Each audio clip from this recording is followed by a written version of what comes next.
Come on. Come on. There we go.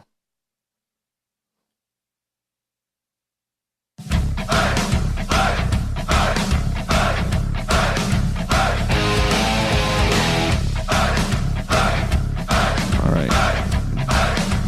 Couple seconds here.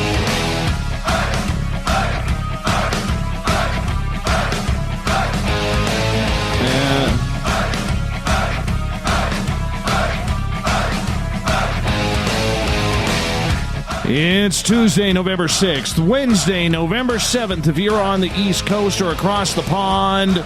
And this, my friends, is Spaced Out Radio. Hope you had a great day and night. I am your host, Dave Scott, broadcasting to you live from the Great White North on top of the mountains of central British Columbia, right here at SOR headquarters. We welcome you nightly on the SOR Radio Network at Deep Talk Radio. If you want to take a listen to our archives, they are free at our YouTube channel, youtube.com/Spaced Out Radio. Just do old Davey the favor and hit that subscribe button. Our website is spacedoutradio.com, where we have a plethora of features for you. You can rock out to Bumblefoot, soon shop at our brand new Spaced Out Radio store, read up on the SOR Newswire, and so much more. Tonight's show is brought to you by the YouTube channel Ensuho. Sebastian Martin brings high-quality messages to the masses. Go to spacedoutradio.com, click on the Ensuho banner, and subscribe today. It's the first Tuesday of the month, and that means we welcome back one of our more popular guests, Miss Geraldine Orozco, owner of Bay Area Meditation in San Francisco, California. A pranic healer, Geraldine is quickly becoming one of the premier voices in North America when it comes to ET contact, intuition, healing, therapy, and every type of yin and yang in between. Her website is bayareameditation.com, and tonight we're going to get into a few different topics. We're going to get into the Matrix and how it ties to important aspects in life, like karma. Then in hour number 3, Olaf Phillips from Paranoia Magazine is back with another edition of the SOR News Wire. But first, we got a great interview coming up here with Geraldine Orozco from Bay Area Meditation. Geraldine, hard to believe it's already been a month, but thank you so much for coming on tonight's show. How you doing? Hi, Dave. It's so great to be here again. And likewise, I can't believe it's already been a month. My goodness, it just flew by. And now we are just 2 months away from the new year. How amazing is that? So I hope you have your resolutions or plan in mind for next year. I'm always ready. I'm always ready. You always got to be prepared. I'm like a Boy Scout that way. That's awesome. That's great. I'm so glad to hear that. So I'm really happy to be here. And tonight I hope to get into some really great topics with you. So. Yeah. And we will, but first we got to talk a little bit about you, because you know what? I'm not a big predictor of things, but I'm going to brag here a little bit. I told you back in March when we met face to face, I said the end of this year going into 2019, it is going to be absolutely huge for you, that your phone is going to be ringing off the hook from television shows and all of these conferences that are going on, and everybody is going to want to hear you speak. Now, for the record, you can admit I told you that.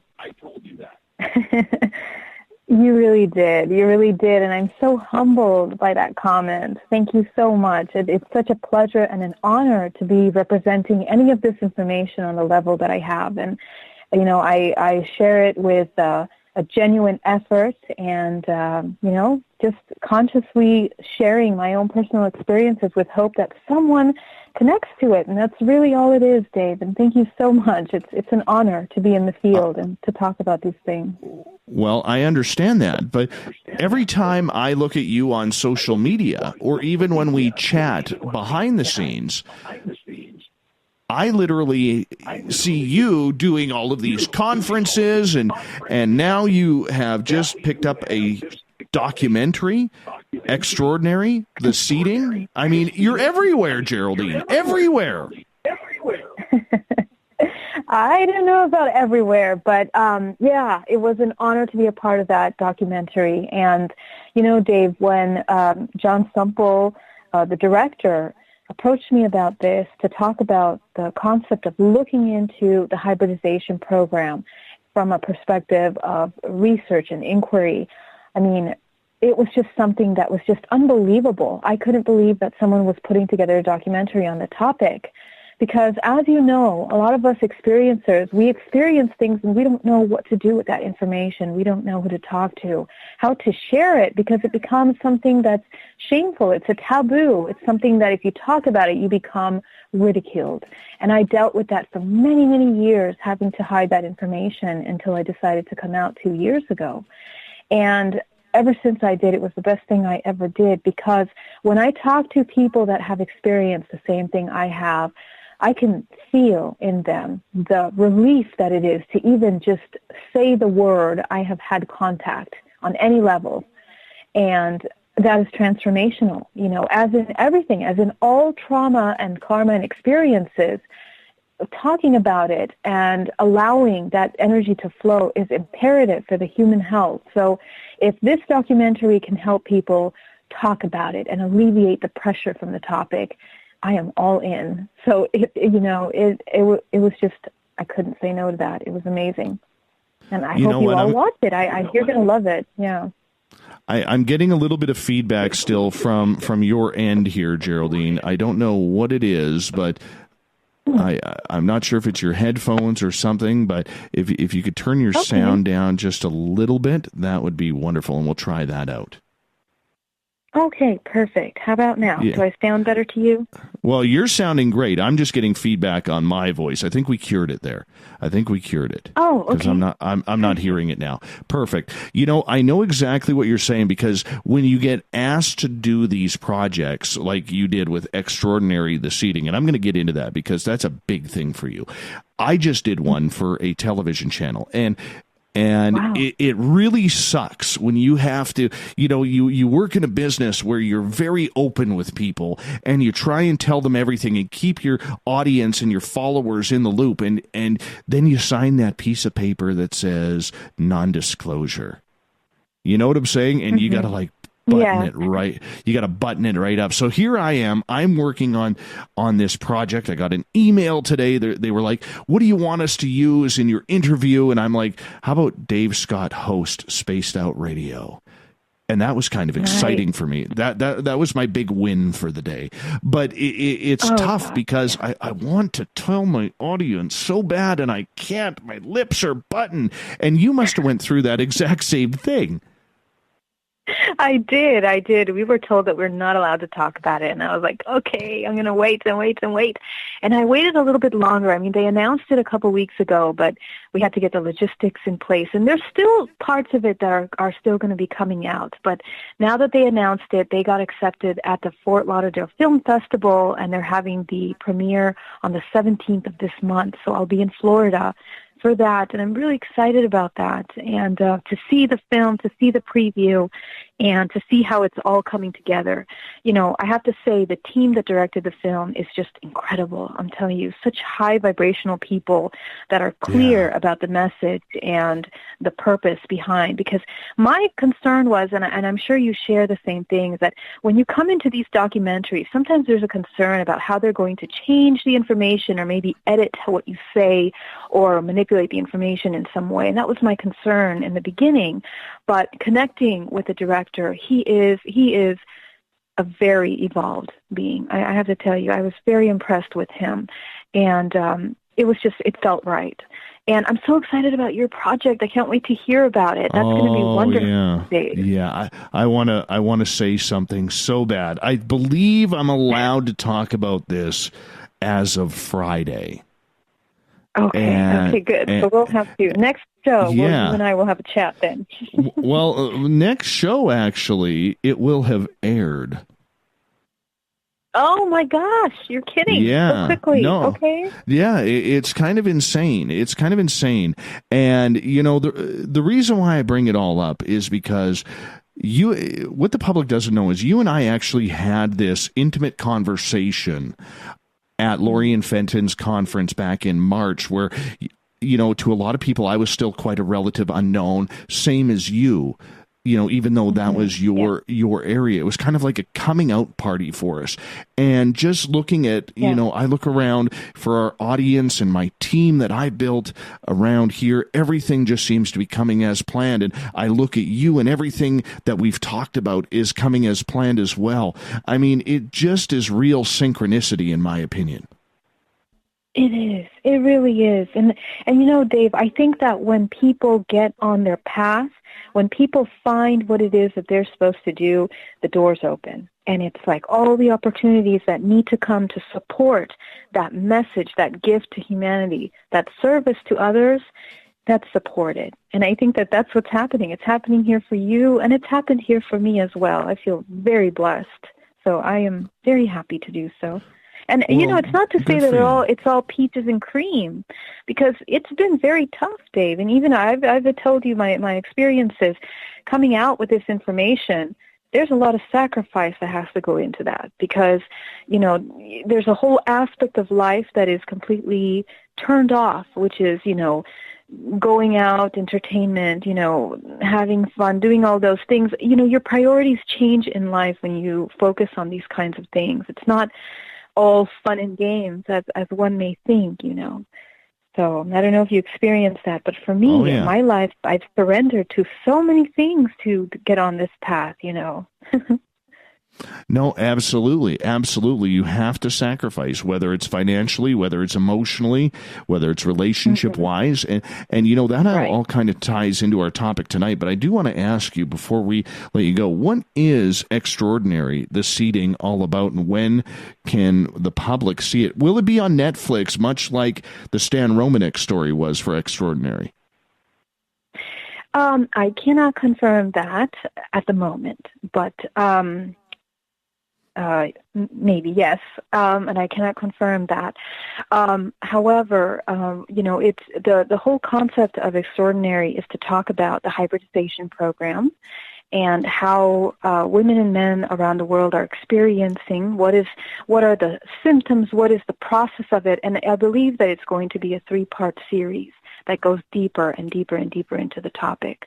So this is kind of like the first part where we start getting into, activity, what people are experiencing, what are the side effects. So Barbara Lamb is on there, Melinda Leslie is on there, Yvonne Smith. So we have, some of the field's best to talk about these topics and their experience in their extensive research and exposure to contactees. So it's just we've had a panel where we all discussed our experiences, and we all, the 3 main stars, which is myself, April, and Rob, and we are the main experiences. We all have different experiences, different perspectives, different ways of looking at it, and the purpose is to touch the different people that have experienced the different aspects of the hybridization program. And I think that's really what the film is going to go into. But we will see more. Exactly. There's a lot of really amazing information, research, and little secrets in there that you guys will see when it comes out. Well, I think that is very, very exciting for you, and congratulations to you. And you know what? Watching you grow, it's a real pleasure to have a very small part of that, of your publicity, coming on this show, doing the spiritual you. And tonight we're actually going to get into some topics that we normally have not discussed with you. We're trying to stay away from the whole ETs. We did that last month. This month, we want to focus on a couple of things. The matrix programming. So for people who don't know what that is, could you fill us in a little bit? So matrix programming, I use that term because I'm talking about all of the structures of belief that make up who we are. And I think it's really important that we talk about that, because in my daily job, when I do DNA reprogramming with people, I focus on helping them reprogram DNA. That means deprogram all of the programs that have caused pain, suffering, all of this cyclical trauma in their lives and patterns of pain and self-destructive habits that are often learned. And so the question is, where did all of our belief systems come from? Where do our morals and ethics come from? So, I'd like to question that a little bit, kind of go down that little rabbit hole and kind of see what we can find there, because it's really important for each and every one of us to question that and understand that maybe this matrix, the reality that we live in, is providing us information that's not always pro-life. It's not always assisting us in finding our highest expression. So my hope to talk about programming is, how does it help us, and how can we identify a program that doesn't serve us? So we can kind of get into that tonight. Sure. So define matrix programming then. How did you come across this? So, well, in my own personal journey, when I was going through my own awakening, I guess you can say, or healing of my own trauma, my own pain, I realized after so many layers and layers that I'm uncovering from myself of past very painful relationships, experiences, failures. I mean, it took me 5 times to be successful in my business when I was starting my business. And I mean, it's just things that are showing themselves up in your life, in your relationships, how you handle the family, how you handle yourself, your intimate relationships. You know, when you start to see the same problem over and over again, you really have to question, what am I doing wrong? What is happening that I have this belief system that I'm doing everything right, but then my world around me is crumbling? And so when I went down that path, I started to question, where did my concepts come from? Are they even right? Are they even mine? And after questioning that, I realized that a lot of my perceptions, first of all, came from my parents. And beyond that, they received their information from their church, you know, the culture, the system, the whole concept of family structure, so many different layers of belief that we are, in a way, indoctrinated in many different ways. And so some of these are positive, wonderful, amazing concepts to take on. But at the same time, there is a level of control that comes in through maybe a manipulation of, interaction. And it's very important to understand where in our structures of belief we are having those and playing through those patterns. So what I realized is that sometimes those ethics were not mine, and I wasn't willing to go through that. And when you go down to the deepest layer of yourself, you realize that as a human, there are some basic ethics and morals that we are not taught in school. Sometimes our families are not, they don't receive that information because they don't have anywhere to pull it from.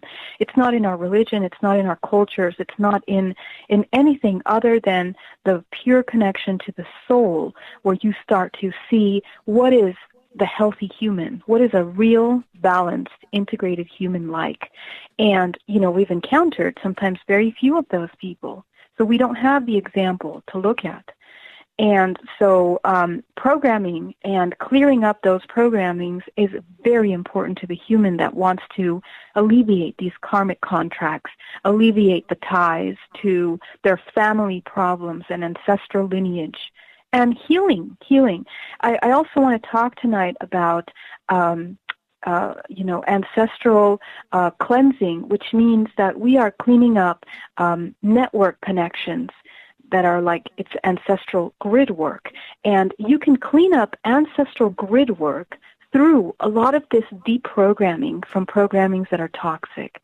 So that's something that I also want to discuss tonight, if we can get Absolutely, and we can get into that, because I actually have a pretty good example personally of that I'm trying out myself. So we could get into that a little bit later in the show. We got about 4 minutes here before we have to take our break at the bottom of the hour. When you talk about programming, I mean, a lot of people will look at you, Geraldine, and say, this sounds like you have caught the woo train on your way to all around San Francisco and beyond.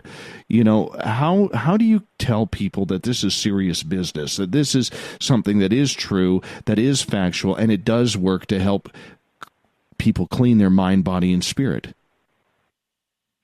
Well, I'll tell you, if we just review our day, and our reactions, our common reactions throughout simple interactions, either at the office or with our family, and even in dialogue with ourselves. Sometimes we fall into patterns of reactions where we are often coming from a place of, if we feel threatened by our environment, the body and the mind reacts in a certain way. And we have been taught a couple things about that. Sometimes through our religion, there are concepts of, if someone does something horrible to you, then, just turn the other cheek. And things like that, and that's a very simplistic, example. But in that example, there's a lot of complex information and very important concepts of morality, boundaries, ethics that each individual has to become aware of. And so, when there isn't a complete, balanced perspective of any concept, then there is an imbalance in how you are going to receive and exchange information with people around you. So, for example, if you live by that rule that anytime someone punches you, you got to turn the other cheek, sometimes you're going to end up maybe abused throughout your life. Maybe you haven't had the opportunity to learn how to defend yourself or balance your interactions. And so this is just an extreme example. But the purpose of the example is to show you that programs can sometimes be tweaked in a way where they are incomplete. And they happen to all of us in any aspect of our life, in childhood, because of school, in our families, and even more so in our society.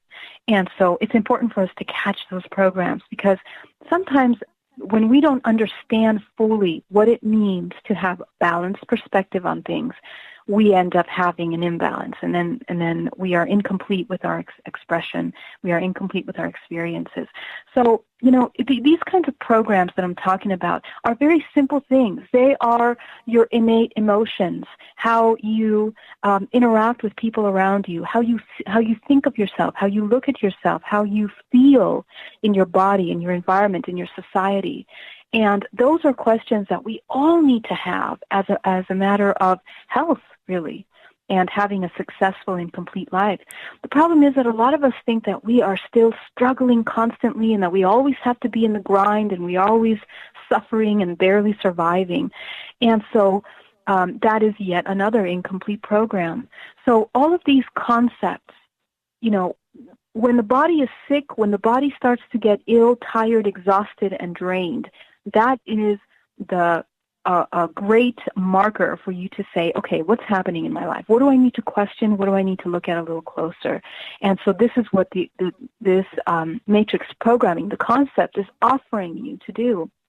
It's an invitation to question all of the things that are toxic in your life, that are not working, and why they are not working. Why is there so much resistance internally and externally? That's really what it's all about, Dave. Geraldine, I'm going to get you to hold on right there. We're going to take our first break. Geraldine Orozco's Spiritual You continues on Spaced Out Radio right after this.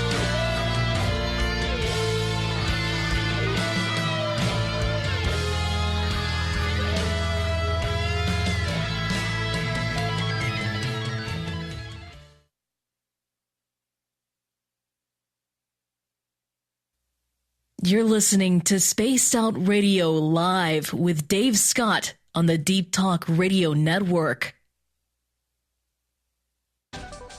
Are you tired of being blocked, shadow banned, or placed in jail for simply posting your thoughts on social media? Social Media Freedom can take care of that for you. Social Media Freedom is the newest and one of the best free new apps that allows you the freedom to post what you want, when you want. It takes seconds to download from your app store. Come join the tribe at Social Media Freedom. It's time to set yourself free.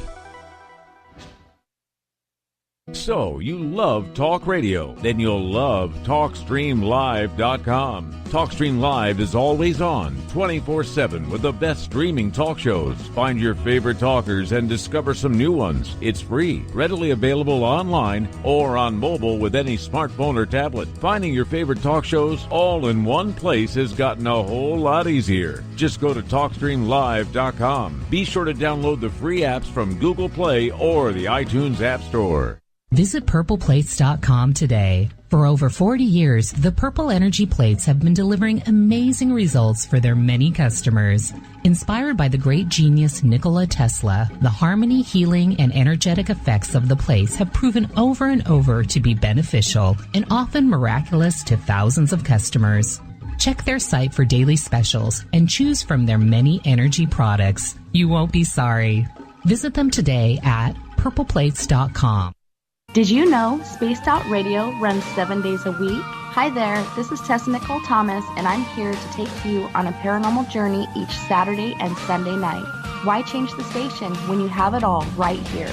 Together, we'll hang out and share some strange and scary stories. And don't forget, we have Psychic Sundays as well, so come tune in Spaced Out Weekend. We get going at 9 p.m. Pacific, midnight Eastern, only at spacedoutradio.com, where we own the night. Hi there, this is Geraldine Orozco from San Francisco's Bay Area Meditation. I invite you to join me the first Tuesday of every month with Dave Scott for Spaced Out Radio's The Spiritual You. In this fast-paced world we live in, it's time for you to take some time for you. We'll cover every possible subject from powerful meditation to healing techniques to your own intuition and spirituality. So come join us for The Spiritual You. Are you intrigued by Paranormal Talk Radio? You'll love the new Paranormal Radio app from TalkStream Live. You'll find a great selection of talk shows covering UFOs, ghosts, strange phenomena, and much more. Download the Paranormal Radio app now and start listening to the very best in paranormal talk entertainment, including the network you're listening to right now, the Paranormal Radio app, free in Google Play and the iOS App Store. Hello, this is your guitar man, Ron Bumblefoot Thaw, and I have to tell you, I love the response I get for Little Brother is Watching from Spaced Out Radio fans. It's amazing how music can inspire and make people think deeper about what's going on in the supernatural world. You can head over to my website, bumblefoot.com, to check out my music, my guitar workshops, my touring, even check out some of the hot sauces that I'm working on. And make sure you keep on listening, because with Spaced Out Radio, you know Little Brother is watching. Heading to Vancouver and looking for a night on the town? The Moose Vancouver is the bar that never stops rocking until 2 a.m. every night. The Moose has great food with everything on the menu from $6.95 to $8.95. Fantastic, vibrant staff and rock and roll that will bring you back to when the music was real, the hair was long, and the guitars were rocking. Get your party on at the Moose Vancouver, the official party bar of Spaced Out Radio. You know, it's hard being the bad man of ufology, but that's just the way that I like it. This is Chris George Zuger, and I'll be hanging out with Dave Scott and SOR scientist Chris Cogswell for Reality Paranormal, the second Wednesday of every month. And our job is to break it down and come to conclusions as to what is really going on in the supernatural world. I'd love for you to join us right here on Spaced Out Radio. Coming soon to our website, spacedoutradio.com, is the SOR Space Travelers Club. For just $5 a month, you can get into a private area on our site where you can hang with other listeners in our chat room, post in our forum, and check out a bunch of exclusive content and store that won't be found anywhere else, including a nightly after-show party with Dave. It's going to be the best $5 a month you're going to spend. The SOR Space Travelers, only at spacedoutradio.com. A timepiece is a reflection of who you are, and what better way to show off the real you than with an Escape watch. Escape is a lifestyle brand accessorizing your days and nights. Choose to escape and create the life of discovery that you deserve. Dream, play, unite with your own personalized Escape watch. Head to escapewatches.com. There is no time like the present to enjoy your escape. Use promo code SMF2017 for your 20% discount today. We're bringing scientific thought to the paranormal. Hi there, this is Spaced Out Radio scientist Chris Cogswell. Join me, Chris Zuger, and Dave Scott the second Wednesday of every month, where we break down the who from the woo when it comes to everything paranormal. We'll investigate and try to bring sensible answers to those straight and sometimes outlandish questions people have. Hey, not everything has an answer, but we'll do our best. Listen in to Reality Paranormal only on Spaced Out Radio.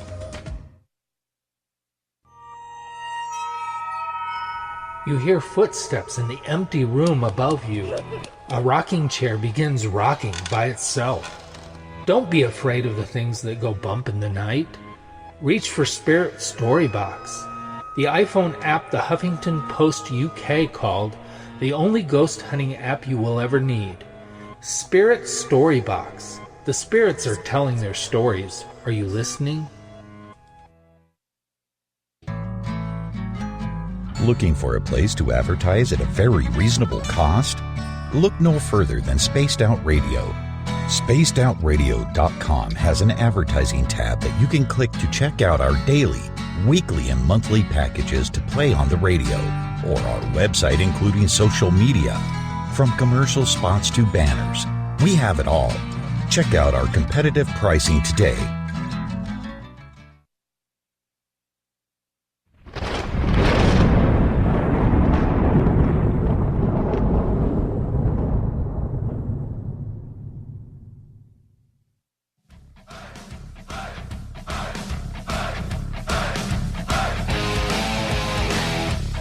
Welcome back to Spaced Out Radio tonight, as I am Dave Scott, sitting in the captain's chair of SOR headquarters.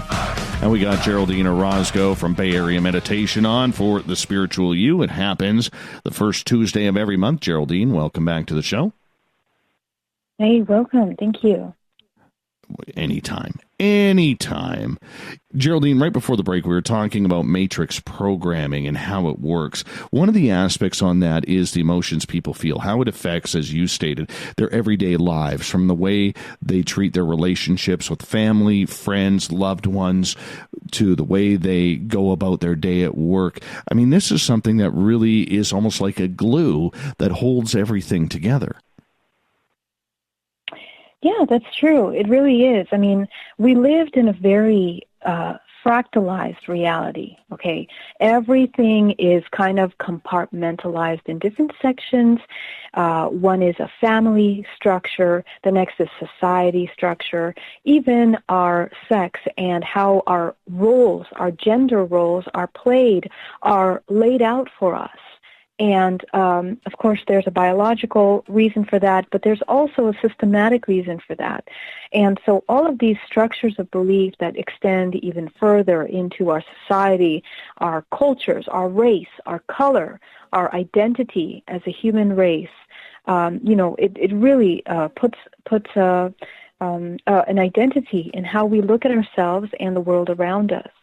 So it really is, and our emotions and how we utilize our emotions will vary depending on our upbringing, on our culture. You know, there are some cultures that value really loud expression and aggressiveness, and other cultures are more value more demure, more maybe more quiet, more intimate interactions, but regardless of that, all of those belief systems were created for a reason. And so the thing is to question the reason behind those programs and those structures of understanding of what is right, what is wrong. The whole concept of right and wrong is one of the things that has really shaped our entire society, our entire world, and how we interact with each other. So it's important to understand that. And our concept of what is right and wrong, and really what is occurring in our society, is that we have put a lot of weight on identifying what is wrong, and not enough focus on building how to live right, how to thrive, how to live healthy lives, body, mind, and soul. You know, we even within many religions, and I can speak from the perspective that I have studied many, many religions growing up as a child. Even my family had me reading different books on Hinduism, on Krishna, on Buddhism, on Zen, on Taoism. So many, Christianity, Catholicism. Of course, I was raised Catholic. So I have had the opportunity to look at many different doctrines, and concepts of religion. And a lot of these perspectives that come in, they provide us with a lot of structure, but not always a way of showing us how the human has to be. There's a lot of restriction and rules and concepts of what not to be.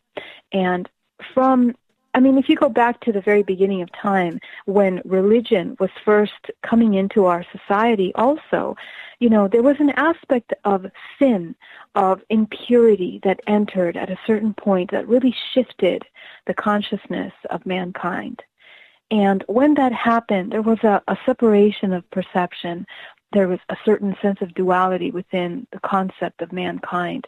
But everything, the basic law of this entire matrix universe is based on that duality.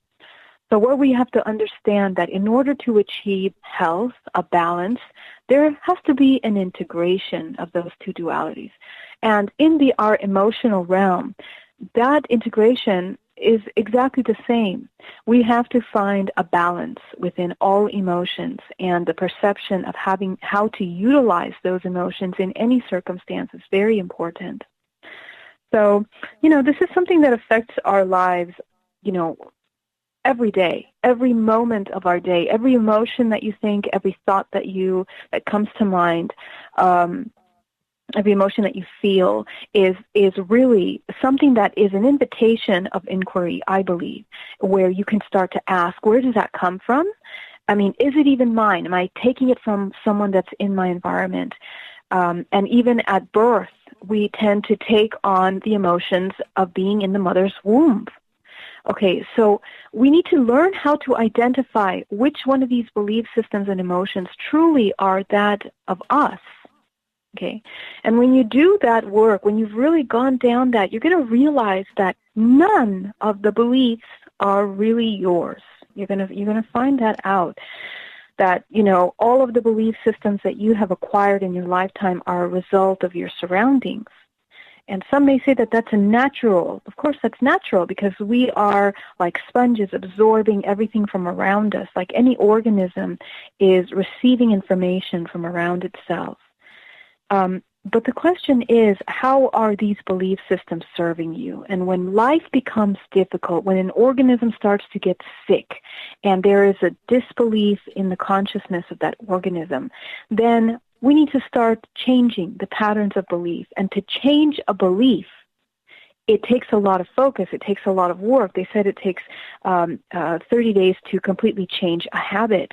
And that means that we need to start providing our mind with new opportunities, with providing it with new information that it can replace these old programs.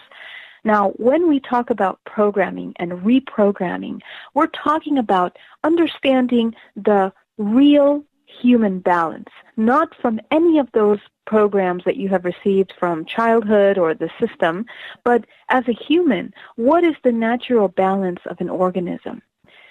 And the natural balance of an organism, you're going to find out, is the integration of that duality. And what does that mean? That means that you find that 0 point, which we hear people talk about so much, finding that balanced perspective where it is inclusive of all negative things and all of the perceptions of evil or sin.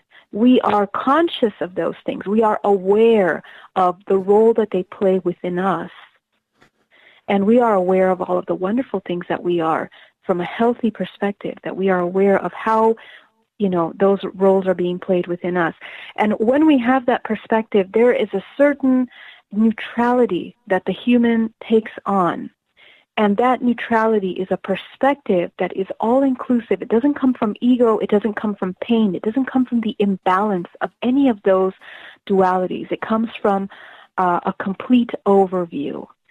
And also, when the human is integrating these two dualities, it also becomes neutral to triggers, right? All of these painful experiences that are happening around us, that are poking at us on a daily basis, asking for our attention, asking for our reaction, all of a sudden, when we are aware of our faults and our weaknesses, then people's reactions cannot trigger within us a reaction towards those things because you already know, you're aware of how you act, how you react in those circumstances. So this is kind of what we're talking about. We're talking about the integration of that duality. Very intriguing. Very intriguing. Where does karma come into play here? Yeah, that's a great question. And so to talk about karma, the concept of karma is talking about in reference to the reincarnation cycle. So the concept is that every action has a reaction, right? And that's the law of the universe. I think we can all agree to that anytime someone does something or moves something in a direction, there is movement on the other end in the opposite direction. And, depending on how the movement is done, there could be resistance or there could be flow with that movement. But in anything in the universe, everything that moves is moving continuously. So when we talk about karma, every action, every intention, every expression will have a certain reaction. And that concept comes from the law of the universe, which is referring to that duality, right? So wherever there is that pressure towards something, there is a release on the other end. And so it is positive or negative charge or good or bad, or however you wish to take a look at that duality. Karma is understanding that whatever actions and choices that we make, there is going to be some kind of a repercussion, some kind of a reaction, or an expression from another direction of what we are doing. So, and this kind of action-reaction happens in lifetimes as well. Now, as you know, time is not linear, so we are living in a multidimensional reality. Our organism is a multidimensional organism.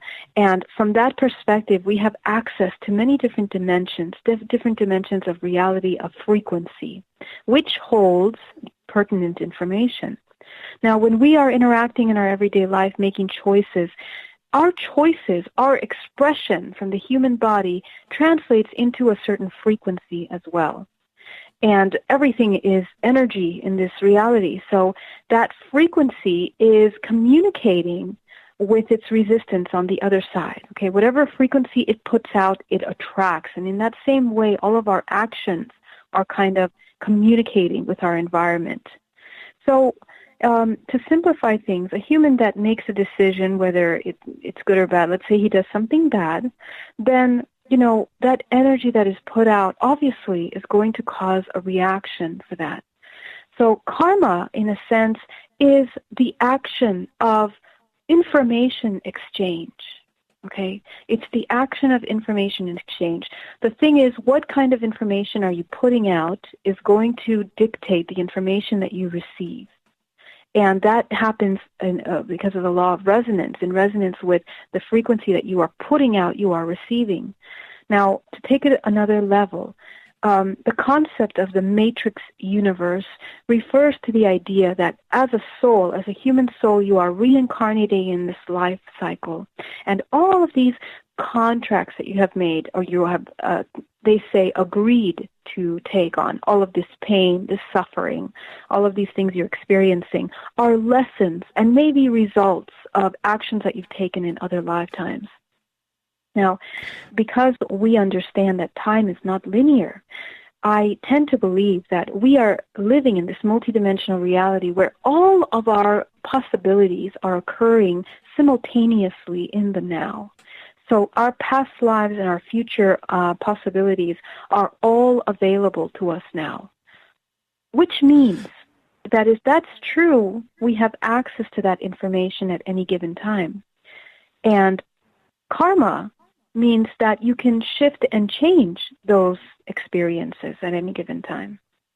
Right, you were going to ask something? Yeah, I mean, the problem that I have with karma, and I want to believe in it, okay? There is a lot in this realm, in this whole paranormal supernatural field that I have experienced. I know for me personally what is real and what's not, but I got a real issue with karma because I think in all of our lives, we always run across those couple of people who, no matter what happens, karma never seems to get them back. And I don't buy this stuff, Geraldine, about, well, it may come back in the next lifetime.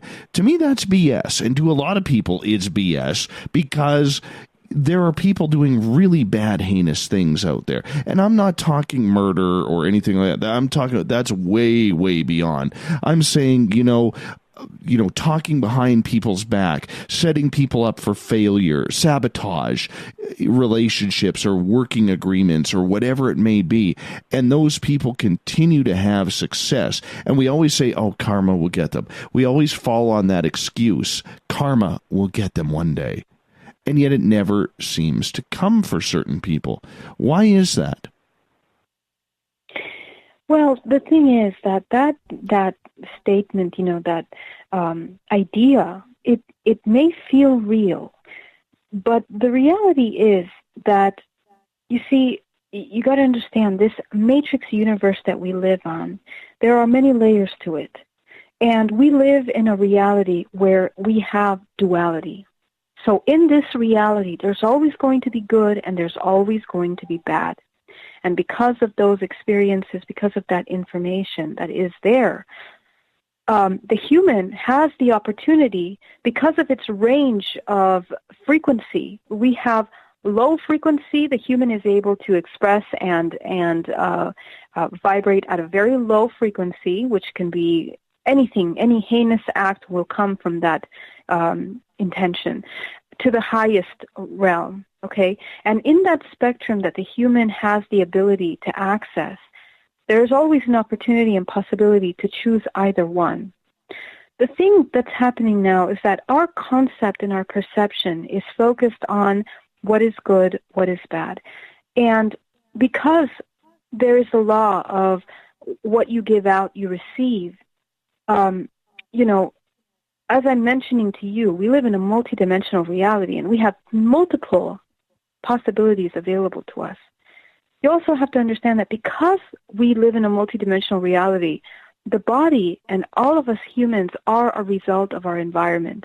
And because we live in a reality and existence that there is duality, there's always in this moment, in this three-dimensional realm, going to be people that cause horrible things and people that do wonderful things. The thing is that our definition for ourselves, for our own identity, should never come from other people's actions. That's the thing. And also, there's many levels to this, because you don't know if that person is suffering or not suffering. And, as somebody that works with people on a daily basis, I can tell you, Dave, that the majority of people that cause pain and suffering in this lifetime are reliving not only ancestral patterns within their DNA lineage, within their ancestral lineage, that is ingrained in their DNA to relive pain and suffering, either for themselves or for others. But there's also the other factor, that in this matrix reality, there's a lot of powers that be that are manipulating our entire society, forcing us to come into a lot of a pain, a lot of control, a lot of desperation, a lot of suffering. And if we look at our world around us, the majority of us are in survival mode. We don't know what's up, what's down. All we know is that we have to pay our bills, eat, put food on the table for the family, and continue surviving. And this is the mentality that most of us are in. And from that perspective, in combination with the ancestral trauma and all of these things that the human is dealing with, a lot of things can happen. Okay, but each person is responsible for their own self. Now, when I talk about karma, I don't necessarily believe in the old concept of, what you give, you get, and this person's going to pay for it in the next lifetime. I don't believe that, because if you understand the physics of the universe that we live in, again, we live in a non-linear timeline. So everything in the future, in the past, is accessible to us now, which means that we have the ability of changing and shifting our experiences in the now, which is why healing ancestral lineage is even possible, which is why DNA reprogramming is even possible. Because when a human starts reliving the patterns of pain, suffering, and the horrible things, like, for example, rape, statistics show that actually has gone down in the family, okay, that sexual abuse. So those things are things that human, it's not to say that he is a victim of that, but he is a product of that.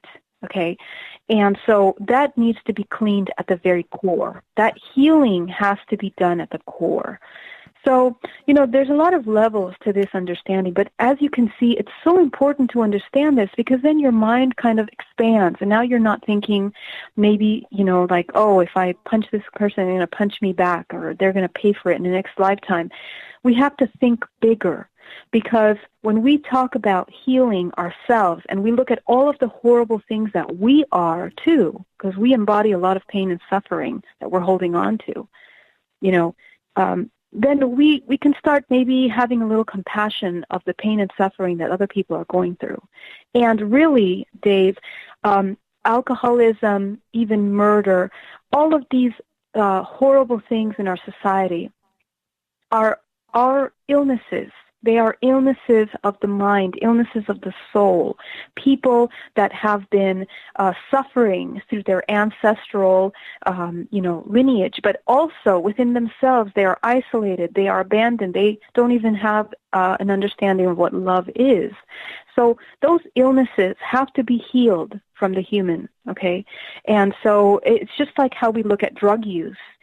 Drug use, if we would look at it as more of an illness or alcoholism, then we might be able to make more strides in our society than looking at shunning and closing them off, which is the opposite of what they need, Absolutely. And I'm going to get you to hold on right there because we are going to step out for a break here in about 30 seconds or so.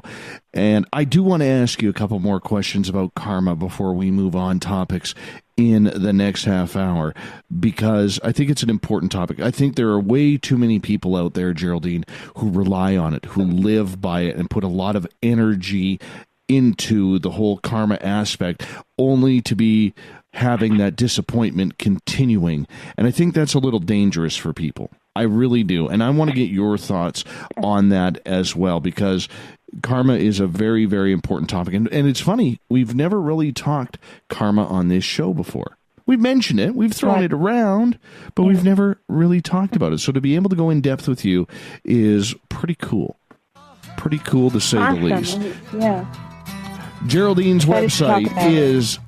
Yeah, absolutely. Geraldine's website is bayareameditation.com. The Spiritual You with Geraldine Orozco continues in hour number 2 right after this.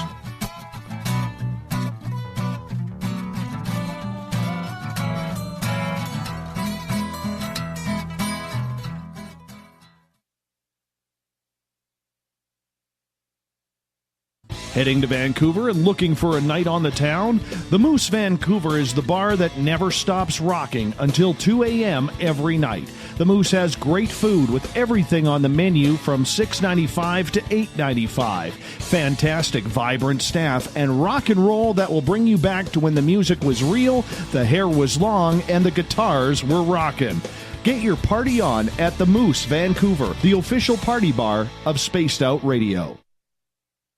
Hello, this is your guitar man, Ron Bumblefoot Thaw, and I have to tell you, I love the response I get for Little Brother is Watching from Spaced Out Radio fans. It's amazing how music can inspire and make people think deeper about what's going on in the supernatural world. You can head over to my website, bumblefoot.com, to check out my music, my guitar workshops, my touring, even check out some of the hot sauces that I'm working on. And make sure you keep on listening, because with Spaced Out Radio, you know Little Brother is watching. You're listening to Spaced Out Radio Live with Dave Scott on the Deep Talk Radio Network. It's hard being the bad man of ufology, but that's just the way that I like it. This is Chris George Zuger, and I'll be hanging out with Dave Scott and SOR scientist Chris Cogswell for Reality Paranormal, the second Wednesday of every month. And our job is to break it down and come to conclusions as to what is really going on in the supernatural world. I'd love for you to join us right here on Spaced Out Radio. The freedom to post what you want, when you want. That's the social media freedom you need. Social media freedom is the free app in your app store. No need to worry about going to jail or being shadow banned any longer. It's the freedom to say what you feel, the freedom to know Big Brother isn't watching. It's the way social media is supposed to be. Social media freedom. It's time to set yourself free. Download from your app store today. We are getting ready to relaunch the SOR Space Travelers Club at spacedoutradio.com. For $5 a month, you can join us for a plethora of features found nowhere else. Hang out in a private chat room during the show and after party. You can check out some exclusive content and a store specifically for you, as well as a private listener forum where you can post your thoughts, stories, and pictures. The SOR Space Travelers Club, coming soon to spacedoutradio.com. Do you want to know what's really going on in your world? Do you have questions about who you can trust in the mainstream media? Then look no further than the Rebel Planet. Come get the straight answers right here at spacedoutradio.com. Join me, Jamie Sexton, creator of Rebel Planet News, as I fill you in on the stories behind the stories. All you truth seekers, be sure to tune in to Rebel Planet on spacedoutradio.com the third Thursday of every month. Looking for a place to advertise at a very reasonable cost? Look no further than Spaced Out Radio. SpacedOutRadio.com has an advertising tab that you can click to check out our daily, weekly, and monthly packages to play on the radio, or our website including social media. From commercial spots to banners, we have it all. Check out our competitive pricing today. Find your escape where time has no limits. It's about living today and cherishing the heritage of yesterday. A spirit of adventure for what is new, with the nostalgia of the past. Your timepiece is a reflection of who you are. Life surrounded by beauty from the world around us to the soul within. EscapeWatches.com. There is no time like the present to enjoy your escape. Use promo code SMF2017 for your 20% discount today. On the first Tuesday of every month, I encourage you to come along for a journey with me, Geraldine Orozco, on The Spiritual You. Together, we will take a look at how to access the highest expression of yourself and change your life. Consciousness, ET contact, health, and wellness, we can talk about it all. So come along for a spiritual ride with me, Geraldine Orozco, on The Spiritual You, only on Spaced Out Radio. Get your horns up with me on Spaced Out Radio. This is Ron Bumblefoot Thal. Come tune in to SOR where you can hear me rock out with Little Brother Is Watching, the official theme song of Spaced Out Radio. And then come on over to bumblefoot.com where you can find out about my tour schedule, my music, and everything else. Bumblefoot.com keeps you up to date on what I'm doing and the best way to stay in touch with my music and music camps. Sign up for my newsletter at bumblefoot.com and remember, Little Brother Is Watching. The Call of the Wild is in Vancouver. The Moose Vancouver is one of the hottest bars and restaurants in the city. Open until 2 a.m. nightly, the Moose will rock you like a hurricane all night long. Great food with everything on the menu at $6.95 near the corner of Nelson and Granville. Get your horns up and come rock with us. The Moose Vancouver, the official rocking bar of Spaced Out Radio.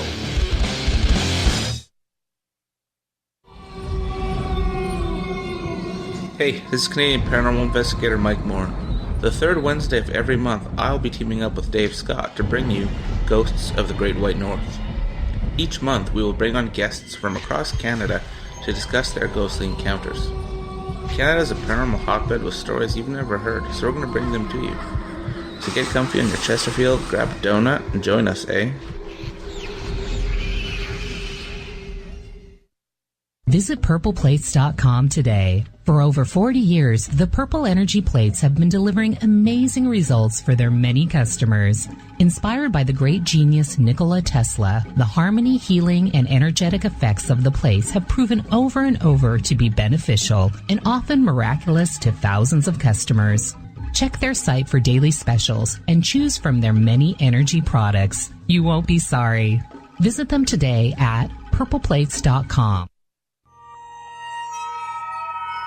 You hear footsteps in the empty room above you. A rocking chair begins rocking by itself. Don't be afraid of the things that go bump in the night. Reach for Spirit Storybox, the iPhone app the Huffington Post UK called the only ghost hunting app you will ever need. Spirit Storybox. The spirits are telling their stories. Are you listening? So, you love talk radio? Then you'll love TalkStreamLive.com. TalkStream Live is always on, 24/7 with the best streaming talk shows. Find your favorite talkers and discover some new ones. It's free, readily available online or on mobile with any smartphone or tablet. Finding your favorite talk shows all in one place has gotten a whole lot easier. Just go to TalkStreamLive.com. Be sure to download the free apps from Google Play or the iTunes App Store. You're listening to Spaced Out Radio with Dave Scott. Follow Dave on Twitter at Spaced Out Radio and on Facebook, Spaced Out Radio Show. Welcome back to the second hour of Spaced Out Radio tonight. I am your host, Dave Scott. Thank you so much for being with us. Tomorrow night on the show, Danny Weiss joins us. We're going to talk about Hollow Earth. Yeah, Hollow Earth. Does it exist? We get going at 9:06 Pacific Time, 12:06 a.m. Eastern at spacedoutradio.com. We say hello to everyone listening in on the SOR Radio Network and Deep Talk Radio. Don't forget, all of our archives are free at youtube.com/Spaced Out Radio. Do old Davey the favor. Hit that subscribe button. Bill Cardwell has set the password for tonight in the SOR Space Travelers Club. Ostranini. Ostranini is your password.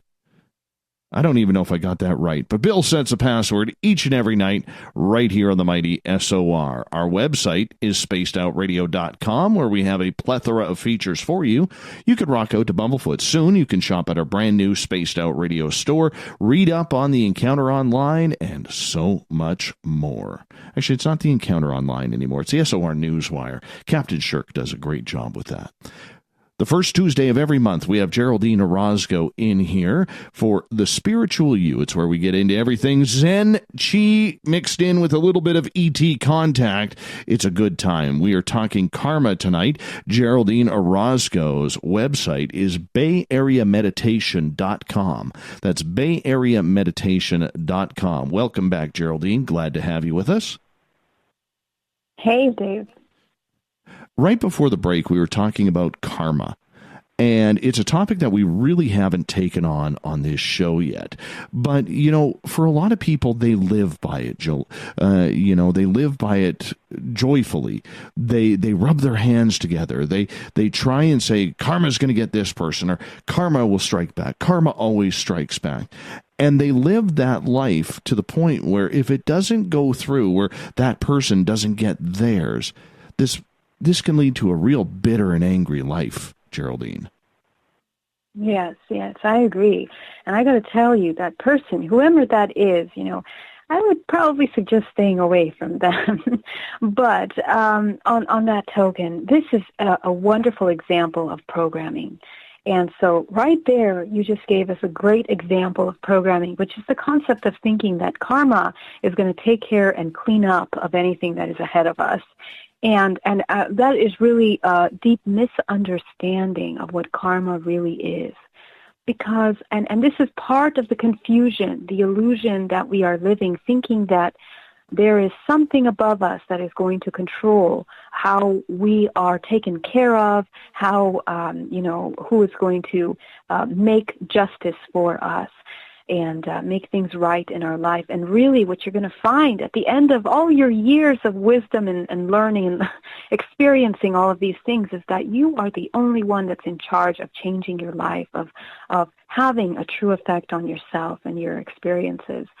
And when you realize that you have 100% responsibility of what you are creating, what you are attracting, then it's not so fun anymore. And that person is not going to be gliding through life thinking that everything is wonderful, because deep inside, I can assure you there is a deep sense of disconnect, of loneliness, of pain, of suffering in that person, whomever that is. And people have become masters of masking their pain. We have all become masters. We charade, live our lives in these charades of looking like we are on top of the world and happy and bubbly and everything is great. And deep down inside, we're depressed, we're lonely, we're sad, we're helpless. So many different things that the human experiences. And that is bringing me to authenticity, right? So we in our society, because of a lot of these structures of belief, because of these programs, we have let go of our ability to be authentic, to be real. And when we go down that journey of discovering what are the true ethics, what are our true morals, why do we have the triggers that we have in our reality, we can understand that who we truly are without those programmings is a completely different person. It is a person that doesn't live by that action-reaction concept. And instead, they take full responsibility of their actions. They take responsibility for their emotions. And they understand that regardless of what anyone does to them, they are fully in control of how they feel, how they choose to feel, how their perception creates their reality. So it's really important to understand these. And these are little keys that help make our life livable, and to help us thrive ultimately, which is the purpose. I mean, we don't want to be barely making it. We want to be thriving. So it's important to understand that, the concept of karma is not something to be used as an excuse or a scapegoat, much less because the pain that you are not taking responsibility for, or the pain that you think others are just going to be taking for you or away from you, is pain that is still within you. It's not going to go anywhere. Energy in the universe, nothing disappears. It cannot be erased. It cannot be deleted. Energy simply reallocates. And so when you understand that from the perspective that you are an organism that is emitting energy towards everything around you, maybe you take more responsibility for what you give out, because that is the frequency that is aligning you with what you're going to be attracting, with what you're going to be experiencing. So when you look at things that way, I think it changes the responsibility and the way that you look at things. And so karma has a completely different perspective. It's not our old way of thinking of things. Can we rely on it, though? No. What is it that you're relying on? Because what does it mean to rely on something? To think that I can do whatever I want and that person, has to accept it or they can't accept it, or this other person can do whatever they want to me to harm me. I mean, how would they rely on the karma? It's a basic misunderstanding of the law of the universe, of giving and receiving. Whatever you give, you're going to receive sooner or later. I mean, it's not true that someone's going to get away with things, because the frequency that you're going at, all of that information is being recorded at a cellular level. So you are inevitably everything that you have thought, that you have been, that you have done. You are that. It's ingrained in you to a cellular level. And that makes your frequency in alignment with what you are receiving around you. So you can't get away. You can't get away from the karma, and it's not something that you would even want to think of relying. It's not a concept of something that you'd be relying on. It's something that needs to be understood. Wow. And here I thought that, every dog has their day. I mean, you could use any cliche in there because karma is such a popular term. And what about people who escape it? We always hear that other cliche that, this person is like Teflon, or that person, can get away with murder. We always hear these cliches that kind of go along with it. Does karma ever come and nip those people in the butt, or is this just a pick and choose type game? Mm-hmm. No. You see, as I mentioned, karma is the exchange of information. So anytime someone acts in a certain way, you see, the thing is that we don't have an understanding of how emotions even affect our own body. we don't have an acknowledgement of how our actions affect us, because we have been so numbed down.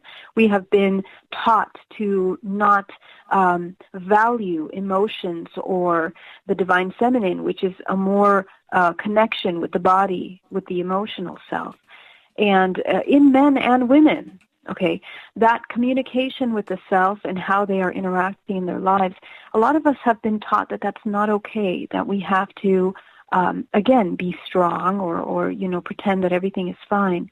But the fact of the matter is that as long as we keep telling ourselves that, regardless of whether you do or not, the body as an organism is going to be affected by your emotions, because emotions are frequency, and frequency is information. Okay, we are all like information systems, right? So if you input a certain algorithm into the computer, it's going to give you something. Whatever that algorithm is set to do, it is going to give you that. And that's exactly how we operate as well. But we need to look at it from the perspective of frequency. So when we are acting or creating something, we are behaving in a certain way, then we are emitting this certain energy, this certain expression of ourselves out. So that is what is going to be received from another party. Now, the fact that we don't understand how the body works is making us miss a step when it comes to karma.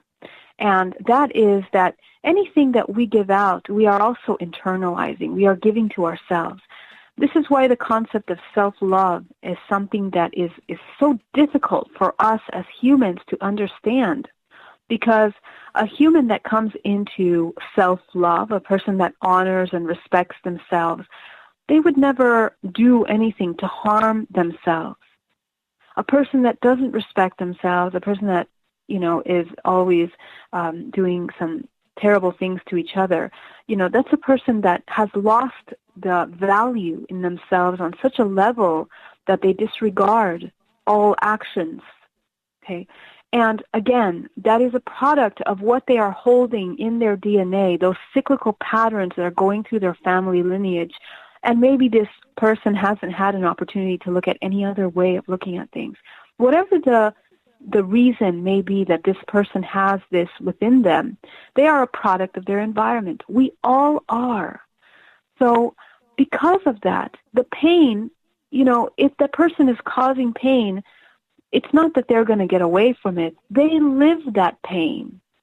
Whatever pain somebody causes, they are living that pain. They are thriving that pain. Just the way whatever love someone gives, they are living that love when it's authentic, when it's real. So, the concept of thinking that it's something separate, karma is not something outside of us. It's something that is within us. We are living the actions and reactions that we give out. And that's the thing that we need to understand. We embody everything we do, and so do others. Whether we see it, feel it, or not, we are all embodying our actions and our emotions down to the cellular level. We are embodying our choices. Well, I want to ask then, what about intention? Because we always talk about intention. Let's say if there's a big storm rolling in, or we want to put thoughts and prayers out to a situation for healing or something along those lines, and we get our whole audience to do it. And intention is a very, very powerful thing, right? It's, and I think we can agree on that. So what is the difference then between intention and karma if you are, say, trying to manifest something good or something bad upon a person? So those are two different things, because karma is basically the concept. It's a concept of a result of an action. The intention happens before the action or during the action. The thing with intention is that intention comes from the subconscious mind. And that's what we often fail to understand, because sometimes we can sit there and we can say, I hope it goes well for her. But deep inside, we have mixed emotions. We have jealousy. We have resentment. We have fear. We have a lot of mixed emotions, and sometimes we are not even aware of those emotions because they are locked within us. They are our frequency based on our experiences, based on our programming. So our intention always comes from the subconscious mind. That's why a lot of us haven't understood the law of attraction, that cliche word, the law of attraction, because our ability to manifest and create in this reality comes from the subconscious mind. When the subconscious mind is a mixture of confusion, of inaccurate ethics, morals, and ideas, of course, your results are never going to come out the way you expect them to come out, because there's a lot of conflicting thoughts within you that are not allowing you to come out with a clear response, a clear understanding of what you even need. A lot of us don't even know what we need. We don't even know what we want. And that happens because of the confusion of ideals, of programming, of ethics that we have been indoctrinated from our system, from our society, from our culture, from our religion. So we, again, as I'm telling you, the matrix programming, we are a result of this programming on such a deep, deep subconscious level that the average human has no idea who they are or what they represent. And that is a problem that we have in our society today. Okay. So when we talk about intention, the intention, yes, darling, go ahead. No, you finish up and then I'll get to my question. No, I mean, when we're talking about intention, the truth is that very few of us know how to utilize the power of intention. The power of intention comes from clarity, from an inner integration of who you are.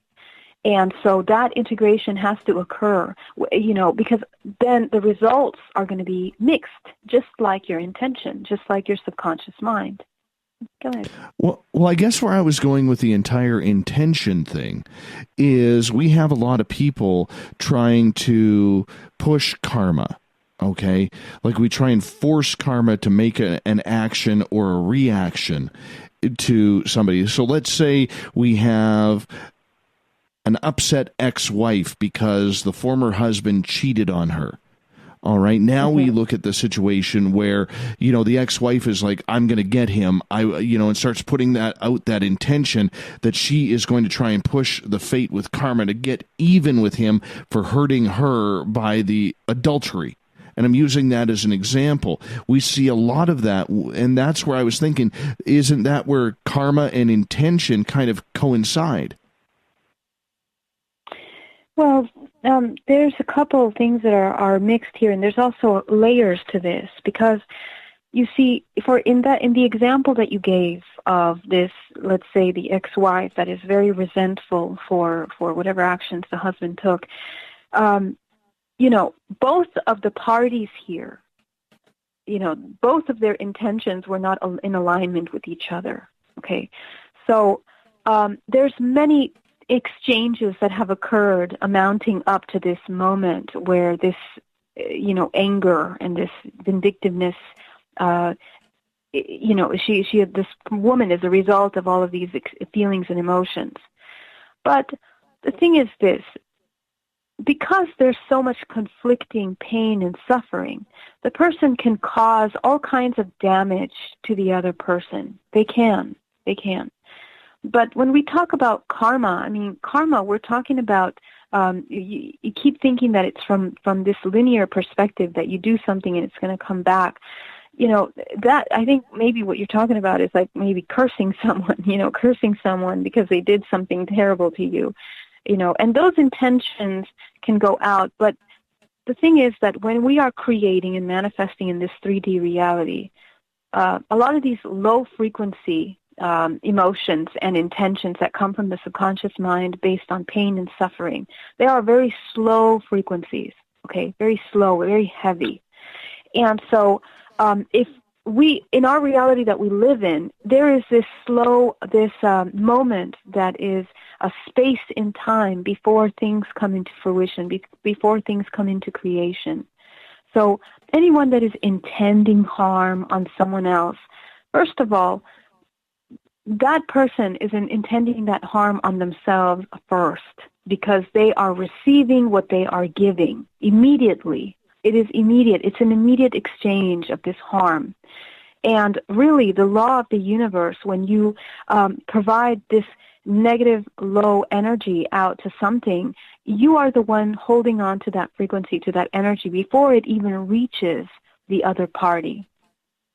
Now, in this reality, all of these contractual agreements that we make with each other, there is certain agreements per se, or exchanges of information that we have signed up. Let's say we signed up. I don't really believe that we signed up to do them, but the common perception is a concept that we have signed up to these contractual agreements, these exchanges of pain and suffering in life. And the reason why I'm telling you that perception, but I'm telling you I don't agree in it, is because we have yet to understand what the matrix universe is. When a human incarnates into the body, they are attaching to their ancestral DNA lineage, and they're also attaching to all of the information and experiences that soul has experienced within its incarnation cycles. And because of those cycles and the information that the DNA and the ancestral lineage holds, it's going to dictate the experiences that the person has in that lifetime. So that's what I mean by agreement. It's not necessarily that the soul is agreeing to those experiences, but really it's more like they are in resonance with those experiences based on their previous frequency. The frequency that is held within the DNA, within the root information of that soul essence. So when we talk about karma, all of the things that we are doing in this life are on the highest level creating our overall frequency. And that overall frequency, if you die today, is what you are going to be in alignment with for your transition, for your next dimension that you enter, whatever dimension that may be.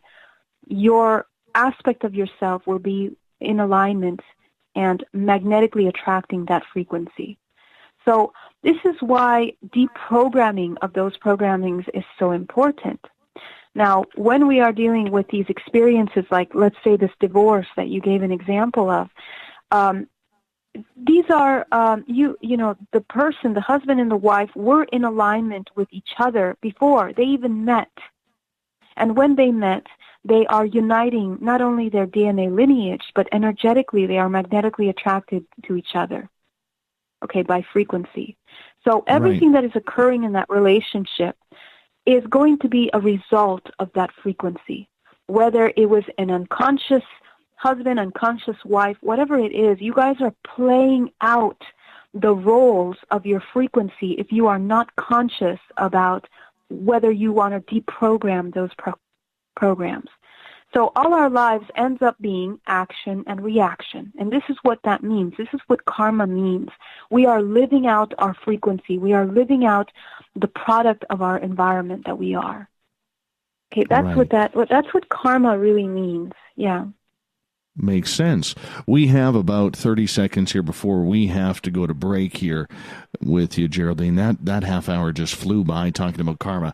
Now, I do know there are a lot of audience questions piling up in the chat rooms and on Twitter. I will get to those with Geraldine right after the break. We're going to make it all about you guys to get your questions answered. So we got a lot to fit in the next 30 minutes. Geraldine Orozco joins us the first Tuesday of every month with the Spiritual You. Her website, bayareameditation.com. We'll be back with more Geraldine Orozco right after this.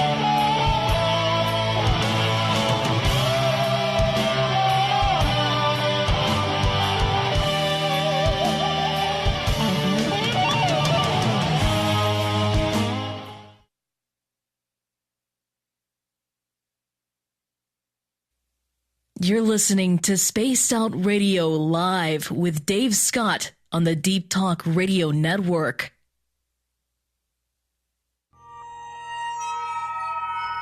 You hear footsteps in the empty room above you. A rocking chair begins rocking by itself. Don't be afraid of the things that go bump in the night. Reach for Spirit's story box. The iPhone app the Huffington Post UK called the only ghost hunting app you will ever need. Spirit Storybox. The spirits are telling their stories. Are you listening? A timepiece is a reflection of who you are, and what better way to show off the real you than with an Escape watch? Escape is a lifestyle brand accessorizing your days and nights. Choose to escape and create the life of discovery that you deserve. Dream, play, unite with your own personalized Escape watch. Head to escapewatches.com. There is no time like the present to enjoy your escape. Use promo code SMF2017 for your 20% discount today. Hello, this is your guitar man, Ron Bumblefoot Thal, and I have to tell you, I love the response I get for Little Brother is Watching from Spaced Out Radio fans. It's amazing how music can inspire and make people think deeper about what's going on in the supernatural world. You can head over to my website, bumblefoot.com, to check out my music, my guitar workshops, my touring, even check out some of the hot sauces that I'm working on. And make sure you keep on listening, because with Spaced Out Radio, you know Little Brother is watching. We're bringing scientific thought to the paranormal. Hi there, this is Spaced Out Radio scientist Chris Cogswell. Join me, Chris Zuger, and Dave Scott the second Wednesday of every month, where we break down the who from the woo when it comes to everything paranormal. We'll investigate and try to bring sensible answers to those straight and sometimes outlandish questions people have. Hey, not everything has an answer, but we'll do our best. Listen in to Reality Paranormal only on Spaced Out Radio. Looking for a place to advertise at a very reasonable cost? Look no further than Spaced Out Radio. SpacedOutRadio.com has an advertising tab that you can click to check out our daily, weekly, and monthly packages to play on the radio, or our website including social media. From commercial spots to banners, we have it all. Check out our competitive pricing today. So, you love talk radio? Then you'll love TalkStreamLive.com. TalkStream Live is always on, 24/7, with the best streaming talk shows. Find your favorite talkers and discover some new ones. It's free, readily available online or on mobile with any smartphone or tablet. Finding your favorite talk shows all in one place has gotten a whole lot easier. Just go to TalkStreamLive.com. Be sure to download the free apps from Google Play or the iTunes App Store. Visit purpleplates.com today. For over 40 years, the Purple Energy Plates have been delivering amazing results for their many customers. Inspired by the great genius Nikola Tesla, the harmony, healing, and energetic effects of the plates have proven over and over to be beneficial and often miraculous to thousands of customers. Check their site for daily specials and choose from their many energy products. You won't be sorry. Visit them today at purpleplates.com. Did you know Spaced Out Radio runs 7 days a week? Hi there, this is Tessa Nicole Thomas, and I'm here to take you on a paranormal journey each Saturday and Sunday night. Why change the station when you have it all right here? Together, we'll hang out and share some strange and scary stories. And don't forget, we have Psychic Sundays as well, so come tune in Spaced Out Weekend. We get going at 9 p.m. Pacific, midnight Eastern, only at spacedoutradio.com, where we own the night. Hi there, this is Geraldine Orozco from San Francisco's Bay Area Meditation. I invite you to join me the first Tuesday of every month with Dave Scott for Spaced Out Radio's The Spiritual You. In this fast-paced world we live in, it's time for you to take some time for you. We'll cover every possible subject from powerful meditation to healing techniques to your own intuition and spirituality. So come join us for The Spiritual You. You know, it's hard being the bad man of ufology, but that's just the way that I like it. This is Chris George Zuger, and I'll be hanging out with Dave Scott and SOR scientist Chris Cogswell for Reality Paranormal, the second Wednesday of every month. And our job is to break it down and come to conclusions as to what is really going on in the supernatural world. I'd love for you to join us right here on Spaced Out Radio. Coming soon to our website, spacedoutradio.com, is the SOR Space Travelers Club. For just $5 a month, you can get into a private area on our site where you can hang with other listeners in our chat room, post in our forum, and check out a bunch of exclusive content and store that won't be found anywhere else, including a nightly after-show party with Dave. It's going to be the best $5 a month you're going to spend. The SOR Space Travelers, only at spacedoutradio.com. Heading to Vancouver and looking for a night on the town? The Moose Vancouver is the bar that never stops rocking until 2 a.m. every night. The Moose has great food with everything on the menu from $6.95 to $8.95. Fantastic, vibrant staff and rock and roll that will bring you back to when the music was real, the hair was long, and the guitars were rocking. Get your party on at the Moose Vancouver, the official party bar of Spaced Out Radio. Are you intrigued by Paranormal Talk Radio? You'll love the new Paranormal Radio app from TalkStream Live. You'll find a great selection of talk shows covering UFOs, ghosts, strange phenomena, and much more. Download the Paranormal Radio app now and start listening to the very best in paranormal talk entertainment, including the network you're listening to right now, the Paranormal Radio app, free in Google Play and the iOS App Store. Are you tired of being blocked, shadow banned, or placed in jail for simply posting your thoughts on social media? Social Media Freedom can take care of that for you. Social Media Freedom is the newest and one of the best free new apps that allows you the freedom to post what you want, when you want. It takes seconds to download from your app store. Come join the tribe at Social Media Freedom. It's time to set yourself free.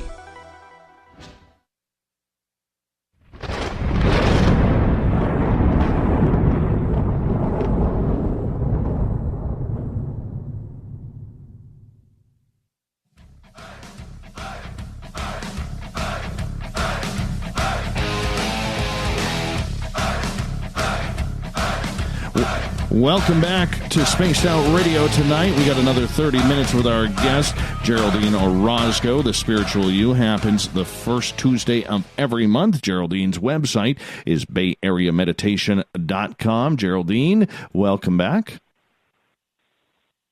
Hey, happy to be back here. We are going to get to some audience questions here because they've been waiting a long time, and we only got you to the top of the hour, so we're going to race through these as best as we can. We're going to go back to Bill Hauser when we were talking about programming. He is asking, what is the main methods of programming from the Matrix on masses of people? Oh, wow. That is a great question. I'm going to try to answer that as quick as possible. This is something that I discuss in my presentation when I talk about DNA reprogramming and the hybridization program. But one of the main ways that we are being, I'm going to name out a few. First of all, the system, our structure of belief, okay, our family, our structure of society, government, politics, economy, all of the things that are compartmentalized in our reality are a way that we are being separated. Our perceptions, our concepts, our ideals are being carefully manicured and separated in a sense. And, of course, there always has to be order and structure, but these are things that we can start looking at. Secondly, DNA alterations. And DNA alteration occurs without our conscious awareness the majority of the time. And I'm talking about food that is altering our DNA unconsciously. Even chemtrails, things that are being sprayed, are altering our body, our DNA. And also frequency programming, like EMFs, like TV, like radio waves, when we're watching television, when we're, looking at social media. We are being screened with these frequencies that are, they are pulsating at certain frequencies that are changing and working with our brain patterns. So all of these things are ways that are changing. And of course, fear-based programming, which are normally the basic structure of a lot of this compartmentalized program and thinking. So as humans, we are here in a society that is very carefully curated, and we can see that very clearly by looking at the common state of the average person, the average American in our society. We are in survival mode. You know, we are barely making it with our paychecks. So, you know, all of these things are programs of lack, of not being empowered, of being ignorant, of not having the ability to educate or to have the education, the wisdom, and the spiritual strength. Religion is also a way of control that has been an indoctrination since the very beginning of time.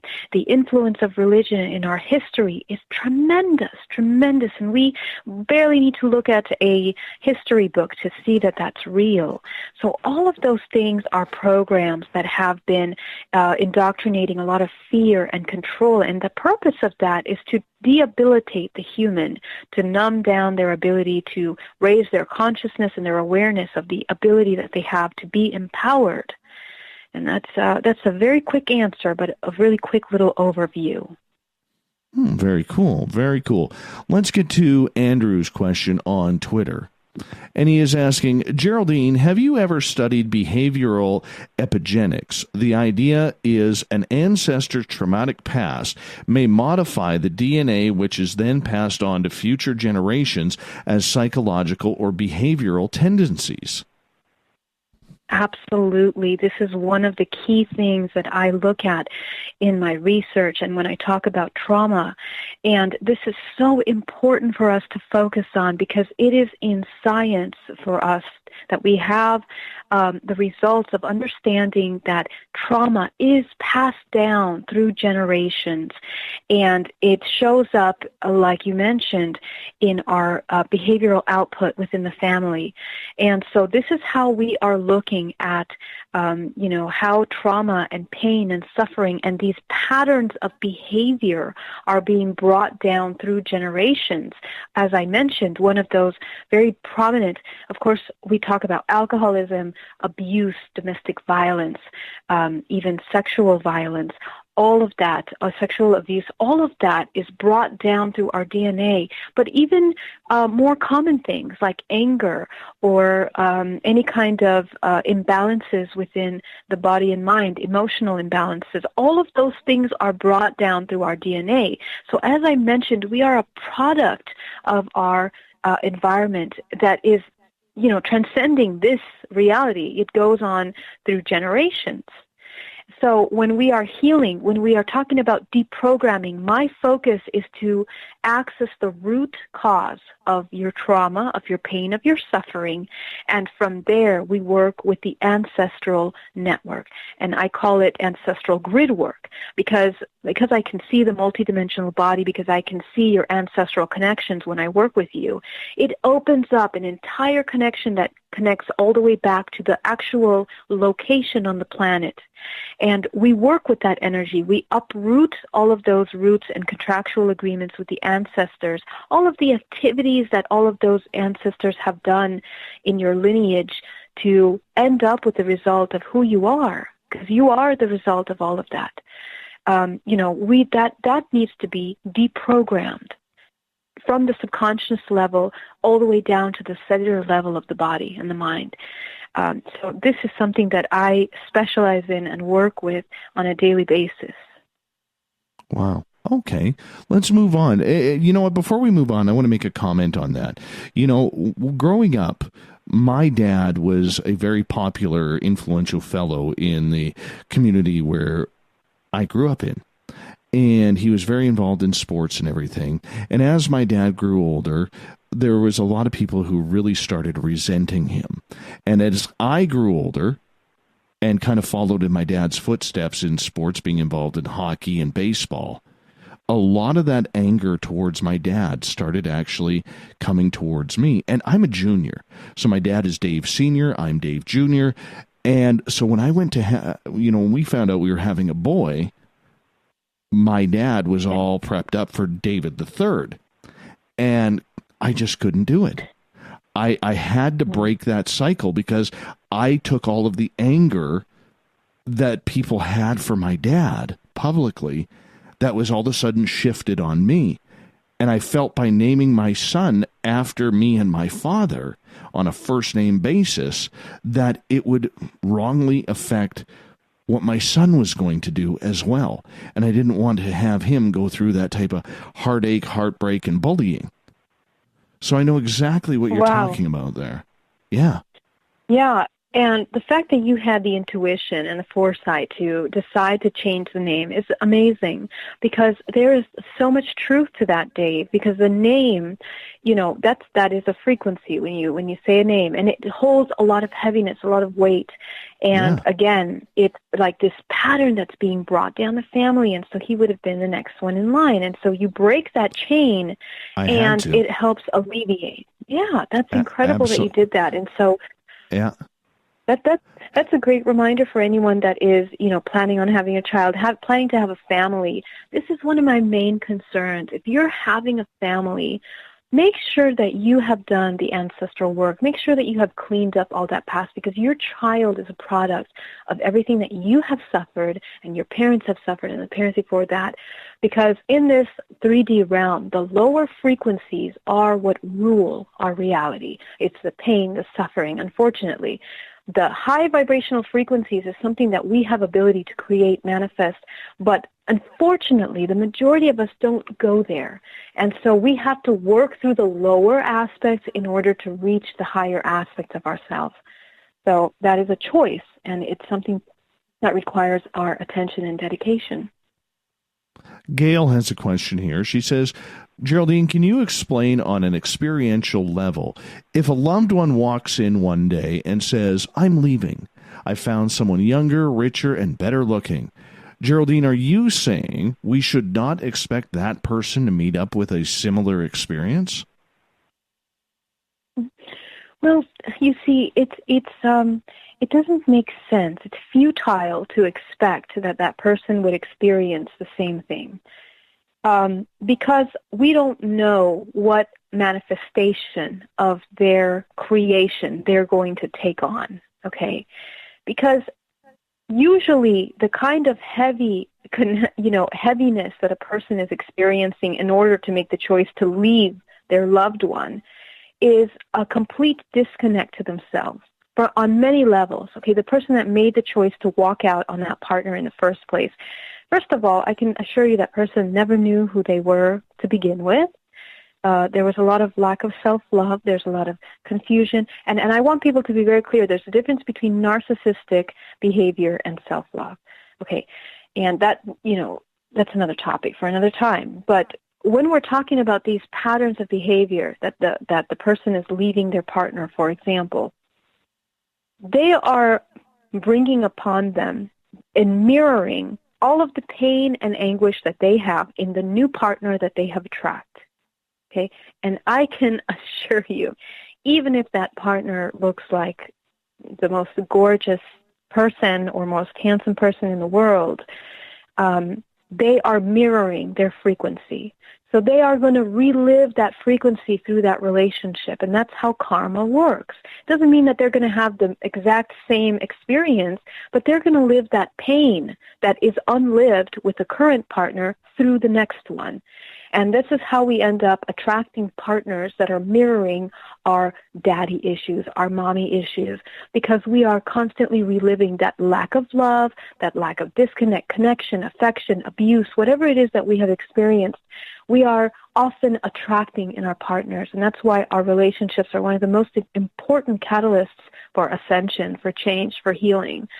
So when we come into partnerships, my suggestion to the masses is please take time to clean up all of that junk. If you don't love yourself fully, you shouldn't be in a relationship, because you are cycling through trauma, pain, suffering from your lineage and also from yourself. So there's many different kinds of relationships. There's high vibrational too, but that takes work to get to. It takes consciousness and awareness. Makes sense. Makes absolute sense. Let's go to another question on Twitter. This one comes from Jake. And Jake is asking, Geraldine, do you mind spending a moment talking about ET hybrid children? Mm-hmm. Sure. I'd love to know what aspect you are most curious about, but in regards to hybrid children, I could talk about it from my perspective. If you can add in a comment to your question, what exactly you are interested in knowing, because it's a very broad topic. Now, hybrid children, is basically the combination of DNA, human DNA, and extraterrestrial DNA, other species of life, which are in our universe, in our galaxy. Now, when we talk about the hybridization program, we're talking about men and women that are being taken for their biological information, and there is the process of gestation and retrieval of a fetus from the womb of the woman in order to continue the regeneration of their species, whatever species that is. And it's not just regeneration, it's expansion of information is really what is ultimately behind these kinds of agendas and programs.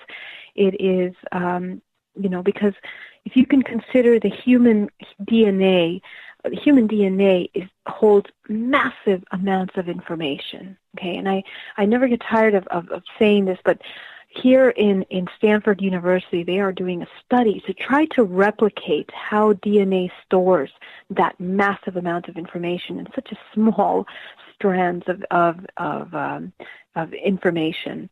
And so, because DNA is a combination of information that is beyond this dimension, which means that it holds information that the soul essence is providing to it, which means that the soul essence has experienced many different life experiences on Earth or off Earth, whatever that may be. So when a person incarnates into this body, we are not just human DNA. We are a combination of many DNAs, and I call it the cocktail of DNA, because we have been genetically altered since the very beginning of life seeding on this planet. So if we look at things that way, it kind of helps us understand that, even planet Earth, if you can consider even your family is a hybridization program in itself.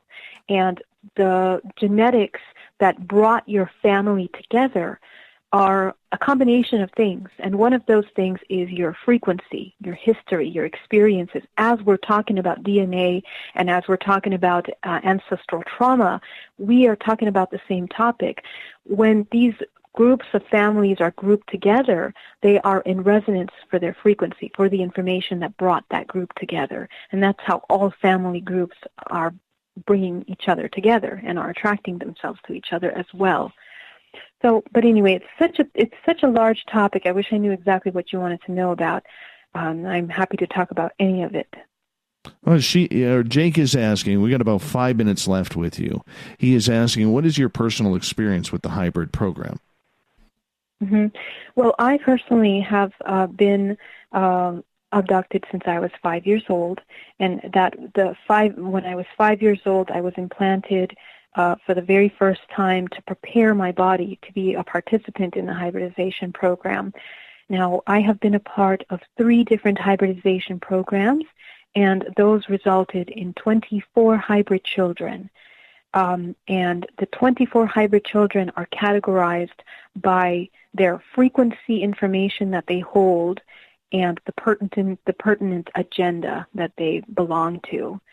So that is my experience, and I've had many experiences. You are welcome to watch all of my regressions where I go into the topic of the process of insemination and retrieval and my own physical reaction to these abductions and the process of the hybridization program. As a human being, just here on this planet, it's not just something that we are dreaming up. It's something that we are experiencing physically, and mostly women, because every time that I would have an insemination, my body would get severely sick, or an implant of some sort that was being rejected by the body.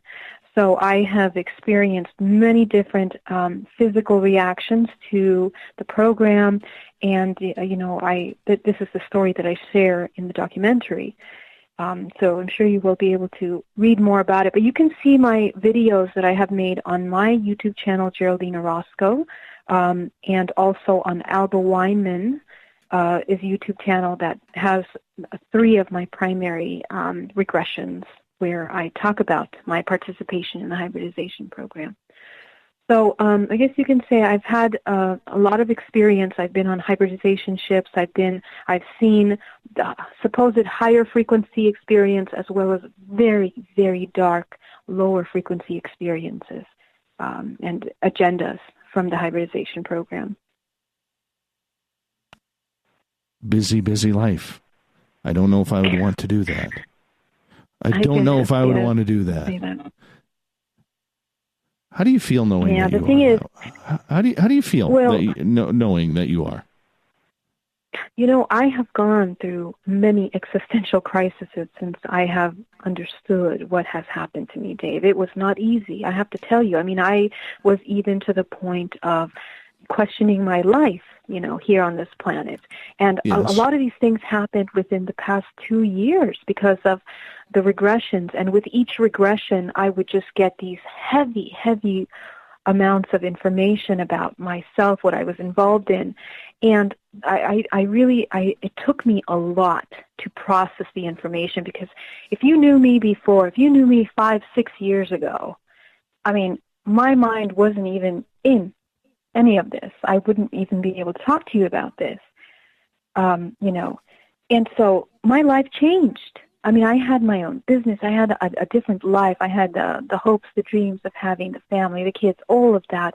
And all of that had to change in order to become aware and in alignment with this information, So the reason why I put myself out there and I, surrender my life to this information is because I know how it feels to have to hide this information for years. Not being able to talk about it, feeling ashamed, and being yet a very important part of who you are, an integral part of who you are. You can't ignore such a thing. But the thing about this information that I am here to share with people is that the reason why we are learning about these things now is not to be afraid, is not to feel helpless, is not to feel violated. It's to understand what it means to be a human. It's to understand that the human body and mind is the most powerful technology in this matrix universe, and that is what makes us a target, you can say, or a participant in the hybridization program. But I invite people to look at this issue or this reality as an organism, not as a natural organism, exchange of information. I know, we have to go. We do have to get going. Geraldine Orozco, Bay Area Meditation.com is your website. We encourage everybody to go visit Geraldine because she is just one of the most realist, spectacular human beings you can meet on this planet. And I know, I've met her. Thank you, Dave. I've met her. And she wears nice shoes. If you're a shoe guy or girl, she wears nice shoes. BayAreaMeditation.com. Olaf Phillips coming up next on Spaced Out Radio. Let's talk about that alien craft. Or was it? We'll be back with more SOR after this.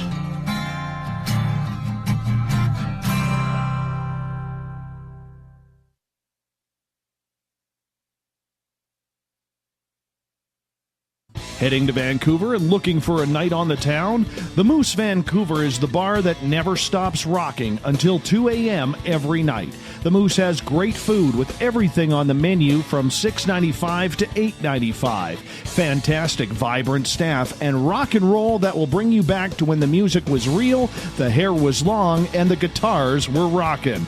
Get your party on at the Moose Vancouver, the official party bar of Spaced Out Radio.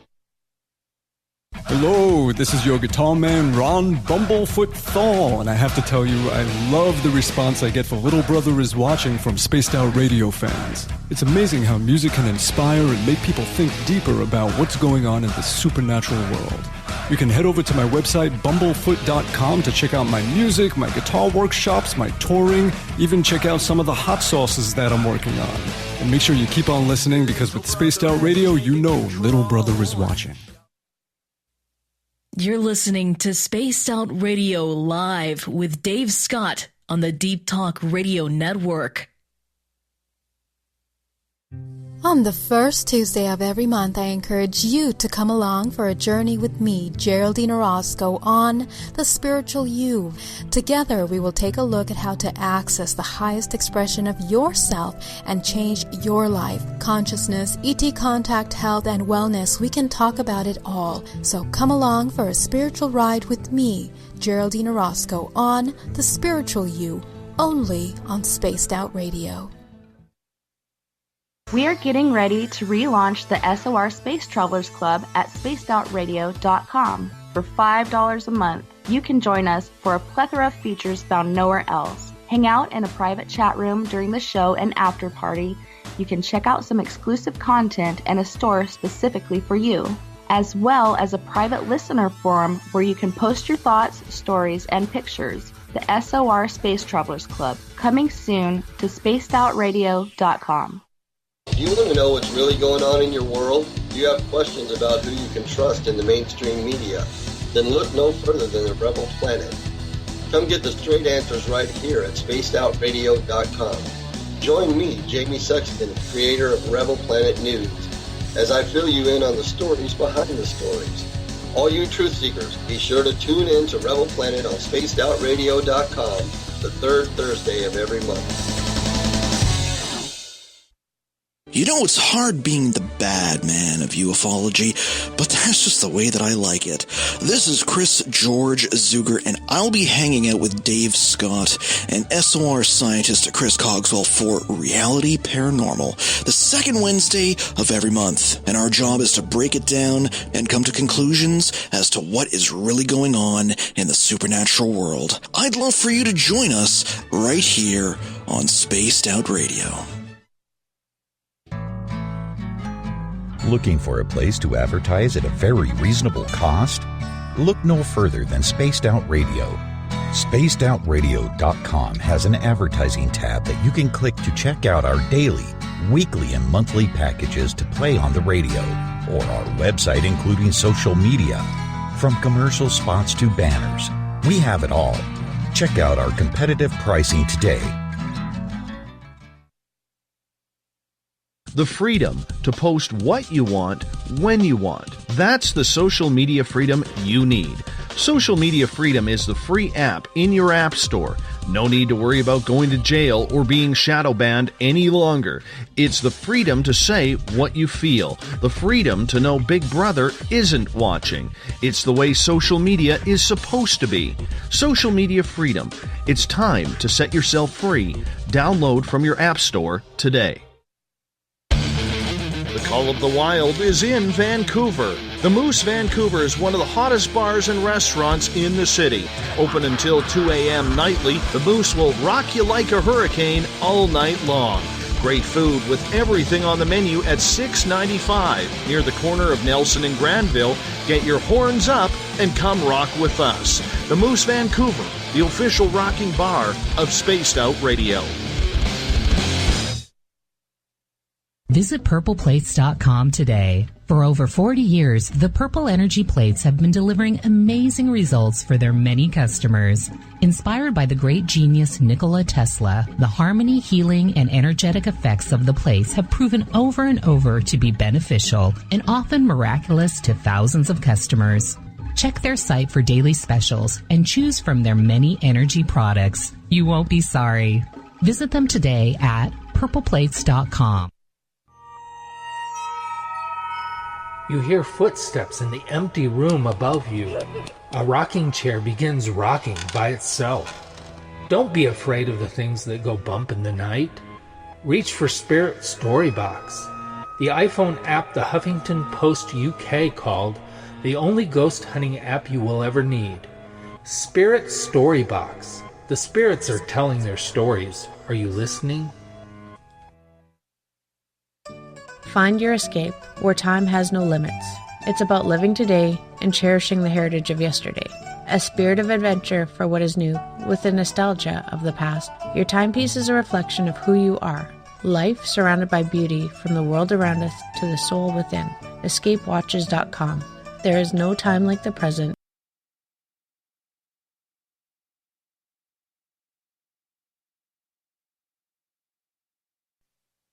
So, you love talk radio? Then you'll love TalkStreamLive.com. TalkStream Live is always on, 24/7, with the best streaming talk shows. Find your favorite talkers and discover some new ones. It's free, readily available online or on mobile with any smartphone or tablet. Finding your favorite talk shows all in one place has gotten a whole lot easier. Just go to TalkStreamLive.com. Be sure to download the free apps from Google Play or the iTunes App Store. Hey, this is Canadian Paranormal Investigator Mike Moore. The third Wednesday of every month, I'll be teaming up with Dave Scott to bring you Ghosts of the Great White North. Each month, we will bring on guests from across Canada to discuss their ghostly encounters. Canada is a paranormal hotbed with stories you've never heard, so we're going to bring them to you. So get comfy on your Chesterfield, grab a donut, and join us, eh?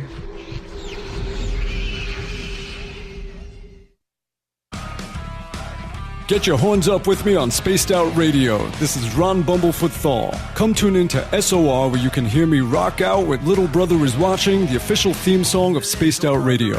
And then come on over to bumblefoot.com where you can find out about my tour schedule, my music, and everything else. Bumblefoot.com keeps you up to date on what I'm doing and the best way to stay in touch with my music and music camps. Sign up for my newsletter at bumblefoot.com and remember, Little Brother is Watching. Would you like to connect with us? Head to spacedoutradio.com for all your latest show info. Now, back to Dave Scott and SOR. Welcome back to the third and final hour of Spaced Out Radio tonight. I am your host, Dave Scott. Thank you so much for being with us. Tomorrow night on the show, Danny Weiss joins us to talk about Hollow Earth. Is it real? We get going at 9:06 Pacific, 12:06 a.m. Eastern at spacedoutradio.com. We say hello to everyone listening in on the SOR Radio Network and Deep Talk Radio. Don't forget, all of our archives are free at youtube.com/Spaced Out Radio. Do me a favor, hit that subscribe button.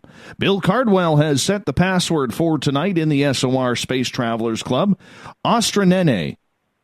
Ostranene. Ostranene or Ostranene?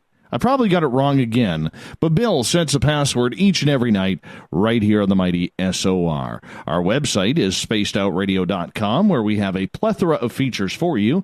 You can rock out to Bumblefoot soon, shop at our brand new Spaced Out Radio store, read up on the SOR Newswire, and so much more. In hour number 3 tonight, we have Olaf Phillips coming on, because there was a big story that Olaf had yesterday that is absolutely going viral. So we're going to fire up Olaf's music, because he can't come on without his theme song. Little Bumblefoot Argentina. Sometimes a topic comes up that we just have to discuss, and we're going to take the time to discuss this topic, because both Harvard and the Smithsonian weighed in on this strange projectile that came from a different galaxy into our solar system. And Olaf, thank you so much for joining us. Really appreciate it, man. No problem. Now, normally you're only on for the final half hour of the show, but this topic is actually kind of important. I mean, Harvard University and the Smithsonian are now on record. Have we been visited? Well, I think that's obvious. I think you and most of the people listening to the show are going to say, yes, we've been visited. Now, this is just more official confirmation of it. Well, let's get into this, because for people who don't know, okay, the story goes as this, okay, this projectile, whatever it was, called Oumuamua, flew past Earth. And astronomers were saying that the object was moving very, very strangely, something that they had never really seen before, at least on the record. It was spinning at times as it flew through the solar system, seemed to speed up rather than slow down as it went. Now, both Harvard University and the Smithsonian are saying that we actually may have been visited by some sort of alien technology or craft. This is very, very interesting for these two high-profile, well, one school and one research/museum saying that aliens are here. Well, Smithsonian, it's not just a museum, it's a scientific institution, shall we say. Yeah, I mean, it behaved funny. They actually didn't even know it was there until it was pretty much on its way out. It went through so fast that they pretty much couldn't try to do anything about it, just observe it. But yeah, the Harvard-Smithsonian study is talking about the fact that it accelerated. At one point, it actually accelerated before it slingshotted around the sun. And its trajectory to slingshot around the sun, apparently there was some oddness about that too. But there have been a number of studies that have been carried out about this thing because it's very enigmatic. So the Harvard one is the latest one. And in the Harvard-Smithsonian study, they're discussing the fact that they think it may have actually had what's called a solar sail. And a solar sail, it's what it sounds like. It's like a big, very thin sail that catches, I believe, the photons coming off of a star, and it can actually, the bombardment of the photons pushes the object forward. And so it's a propulsion device. Fairly efficient one. Well, I understand this, okay? I'm just blown away with the fact that they are talking about the fact that this potentially was an alien craft that was, or an alien probe, maybe an alien satellite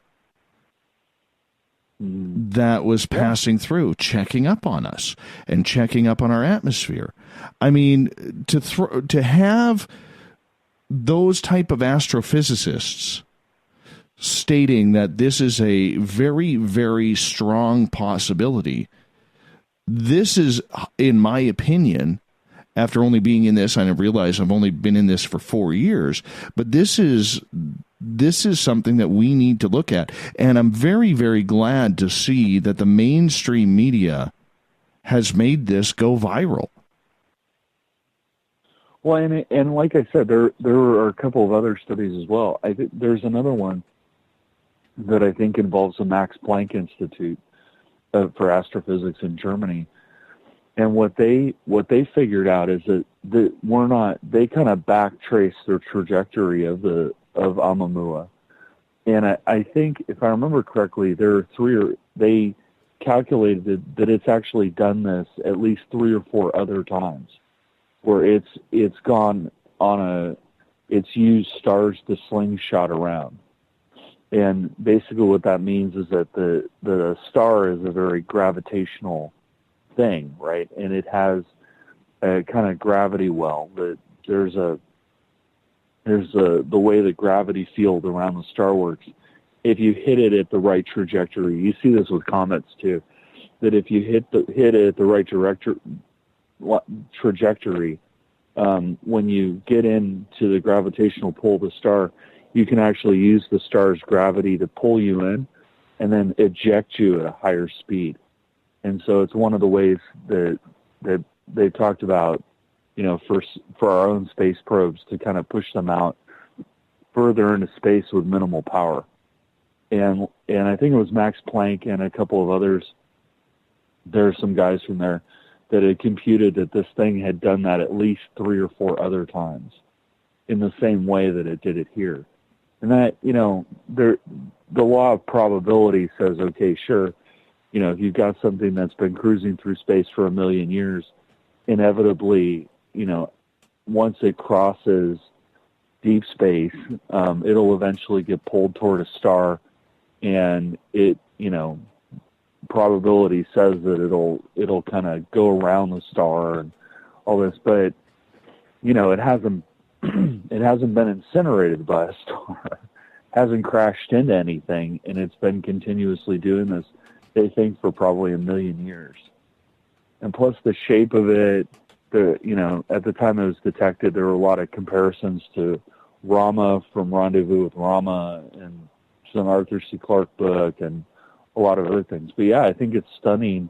I said this last night. I think it's stunning that these very large institutions like Harvard, the Smithsonian, Max Planck, and others, the scientists who are not trivial scientists. The one guy, he's the head of astrophysics, I think, at Harvard.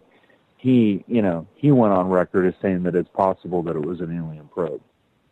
And you need that kind of firepower to legitimize it. Do you think it's out of reach that these gentlemen who have been studying space, or these men and women, I should say, not gentlemen, who have been studying space and far reaches of space outside of our solar system for decades now, do you think it is a far reach, or how much do you think, Olaf, because you've been studying this a lot longer than I have, how far is it for them to come up with an answer that it could be an actual alien probe from another civilization? Well, I think it's huge. I think if you talk to most astrophysicists, physicists, astronomers, I think you'll find the consensus of opinion is that they don't believe that we're alone, right? But I think you'll also find the vast majority of them don't believe in UFOs, and it's not reproducible by the scientific method, et cetera, et cetera. And they'd be very, even when they see UFOs, they're very unwilling to go on record, because much like pilots, right, that if they see UFO, or it used to be, that they see UFO, that it hurts their credibility. So, I think it's very, again, very interesting that they went on record and said, hey, it's actually really possible that this was an alien probe.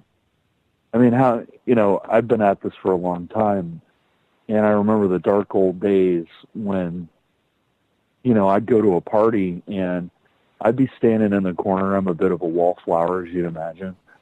And I'd be standing in a party and it's like, oh, you're the UFO guy. Chuckle, chuckle, chuckle, right? And where's my tinfoil hat? Chuckle, chuckle. And then one day, a bazillion people saw a UFO over O'Hare, and a lot of people took photos of it, and you couldn't ignore it.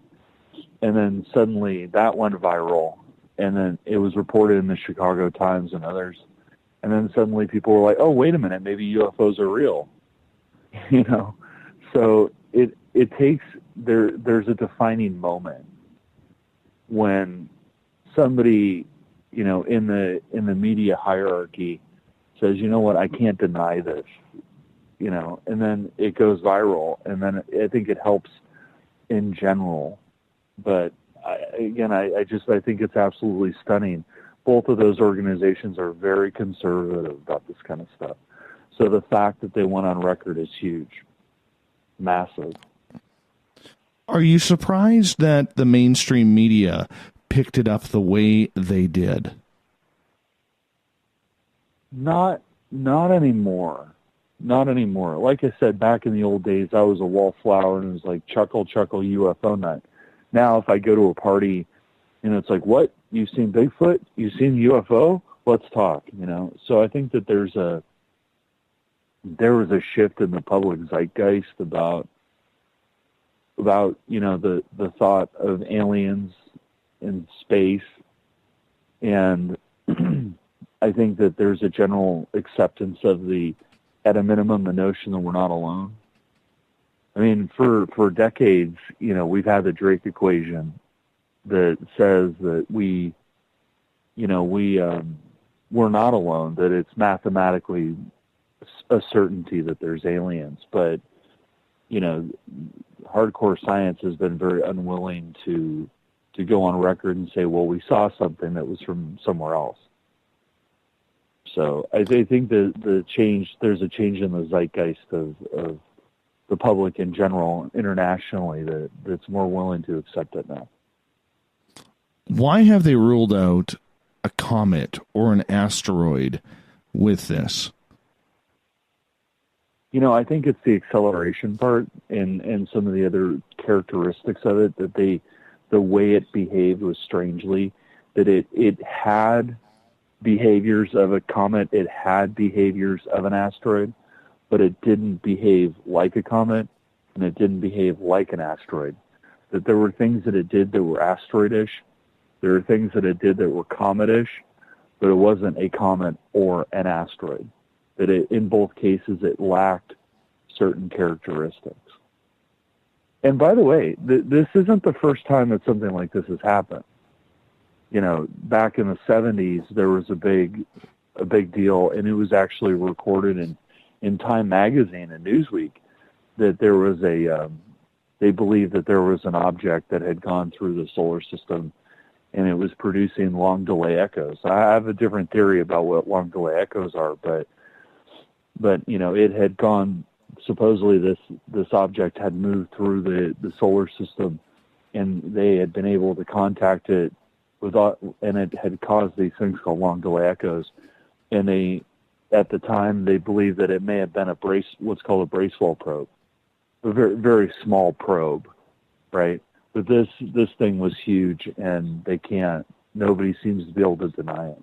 So, and by the way, another thing to point out is that Oumuamua is the second time we've had this kind of thing happen.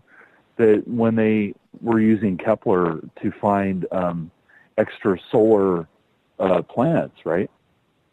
That they had found a weird situation where there was a star, and it was the intensity of the light from the star was fluctuating. Do you remember when that happened? No, I wasn't really into this at that time. Okay, well, they had found this star, and the light on the star was fluctuating, that it wasn't consistent. And normally, if you have some sort of an object that's orbiting around it, that you can compute that every 45 days or every 365 days or whatever, that this object will pass in front of it and change the light intensity of the star. Well, in this case, it was irregularly obscuring parts of the star. And at that time, there were, I think, it was Max Planck, I think, that did it. And some scientists from there and a couple other places had theorized that it was possible that we were seeing the effects of somebody building a Dyson sphere around a star, which is a bit obscure for most people. But a Dyson sphere is basically an idea fronted by an astrophysicist named Freeman Dyson. And it was the idea that if you took all the material from all the planets in a star system, or at least some of them, that you could construct a shell around the star and actually live on the inside of the shell. And the shell was built using hexagonal plates, and the hexagonal plates the gravity of the star would pull the hexagonal plates together, and then it would create a shell, and then suddenly the star would just disappear because it'd have a dark shell around it, and then you could live on the inside of it, and it produced almost an infinite amount of surface area, because you're talking about a shell out at the orbit of the Earth all the way around a star, so it's just a tremendous amount of surface area. But there were scientists at that time that were hypothesizing that somebody was building some sort of a megastructure around a star. And then along comes Oumuamua, and they're like, oh, well, maybe this one's got a solar sail, and it's a probe or a ship of some sort. So it's accelerating. Does this have anything to do with 41 years ago when we heard the wow signal? I think you have a generation of scientists that came after the wow signal that are aware of the wow signal, and I think a lot of them look at the wow signal and say, hey, maybe we missed something. And so I think what you've got is we're in a new generation of scientists even the older ones that are now department heads, they're a newer generation than the 70s when the wow signal was detected, that are more open to the idea. And where back then the scientists in general were fairly unwilling to officially explore the concept of, well, maybe that was an alien. Now I think that between the zeitgeist, this kind of feeling amongst the population of the Earth and, other things, I think that they're more willing to explore it now. But yeah, I think it's all related. Well, I'm wondering, could this rock or whatever it is, this alien probe, could this have been maybe the creator from way out there and it took 40 years to get here?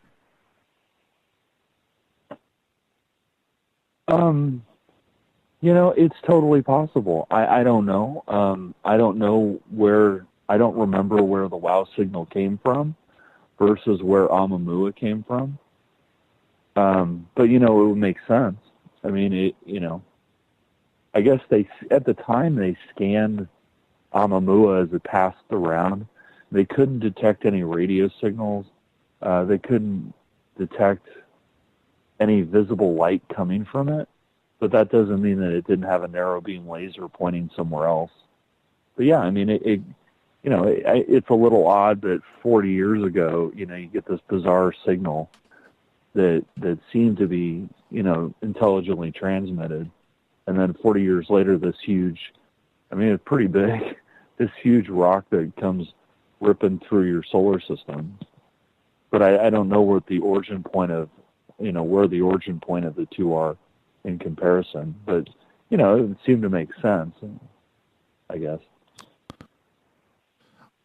We got about 2.5 minutes here before we got to go to break at the bottom of the hour, Olaf, and I want to continue on with this conversation because I think it needs to be had. It absolutely needs to be had. And with this, you got the wow signal 41 years ago. You now have this. Do you think, going back the last year now, and we can continue this, maybe, I know we're not going to have enough time to jump into this fully here because we do got to go to break, but do you think this has to do with a lot of other instances that have happened over the last year since the New York Times article?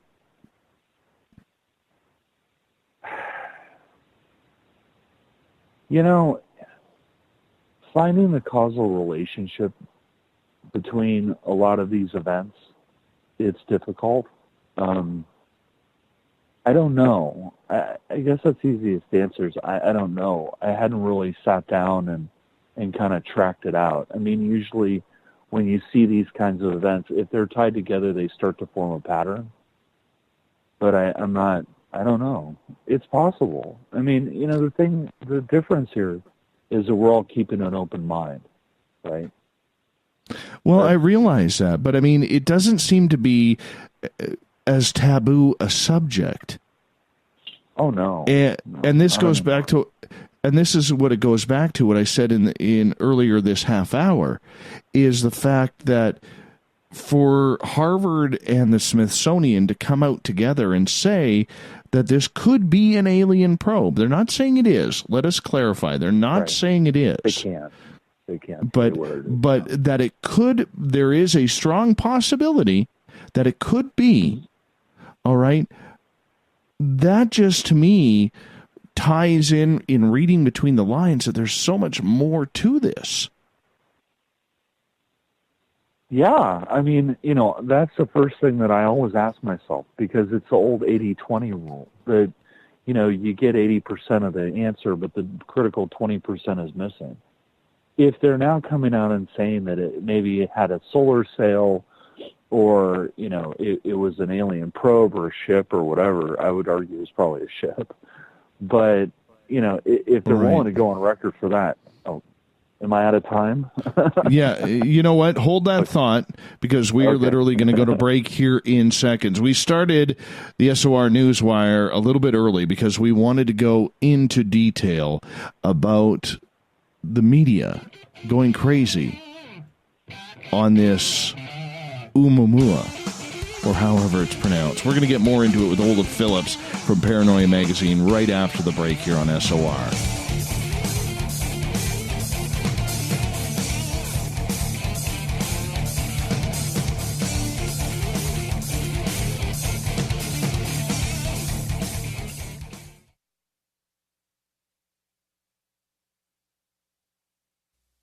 You're listening to Spaced Out Radio Live with Dave Scott on the Deep Talk Radio Network. Did you know Spaced Out Radio runs 7 days a week? Hi there, this is Tessa Nicole Thomas, and I'm here to take you on a paranormal journey each Saturday and Sunday night. Why change the station when you have it all right here? Together, we'll hang out and share some strange and scary stories. And don't forget, we have Psychic Sundays as well, so come tune in Spaced Out Weekend. We get going at 9 p.m. Pacific, midnight Eastern, only at spacedoutradio.com, where we own the night. A timepiece is a reflection of who you are, and what better way to show off the real you than with an Escape watch? Escape is a lifestyle brand accessorizing your days and nights. Choose to escape and create the life of discovery that you deserve. Dream, play, unite with your own personalized Escape watch. Head to escapewatches.com. There is no time like the present to enjoy your escape. Use promo code SMF2017 for your 20% discount today. Coming soon to our website, spacedoutradio.com, is the SOR Space Travelers Club. For just $5 a month, you can get into a private area on our site where you can hang with other listeners in our chat room, post in our forum, and check out a bunch of exclusive content and store that won't be found anywhere else, including a nightly after-show party with Dave. It's going to be the best $5 a month you're going to spend. The SOR Space Travelers, only at spacedoutradio.com. Visit purpleplates.com today. For over 40 years, the Purple Energy Plates have been delivering amazing results for their many customers. Inspired by the great genius Nikola Tesla, the harmony, healing, and energetic effects of the plates have proven over and over to be beneficial and often miraculous to thousands of customers. Check their site for daily specials and choose from their many energy products. You won't be sorry. Visit them today at purpleplates.com. You know, it's hard being the bad man of ufology, but that's just the way that I like it. This is Chris George Zuger, and I'll be hanging out with Dave Scott and SOR scientist Chris Cogswell for Reality Paranormal, the second Wednesday of every month. And our job is to break it down and come to conclusions as to what is really going on in the supernatural world. I'd love for you to join us right here on Spaced Out Radio. Looking for a place to advertise at a very reasonable cost? Look no further than Spaced Out Radio. SpacedOutRadio.com has an advertising tab that you can click to check out our daily, weekly, and monthly packages to play on the radio, or our website including social media. From commercial spots to banners, we have it all. Check out our competitive pricing today. Hello, this is your guitar man, Ron Bumblefoot Thal, and I have to tell you, I love the response I get for Little Brother is Watching from Spaced Out Radio fans. It's amazing how music can inspire and make people think deeper about what's going on in the supernatural world. You can head over to my website, bumblefoot.com, to check out my music, my guitar workshops, my touring, even check out some of the hot sauces that I'm working on. And make sure you keep on listening, because with Spaced Out Radio, you know Little Brother is watching. So, you love talk radio? Then you'll love TalkStreamLive.com. TalkStream Live is always on, 24/7, with the best streaming talk shows. Find your favorite talkers and discover some new ones. It's free, readily available online or on mobile with any smartphone or tablet. Finding your favorite talk shows all in one place has gotten a whole lot easier. Just go to TalkStreamLive.com. Be sure to download the free apps from Google Play or the iTunes App Store.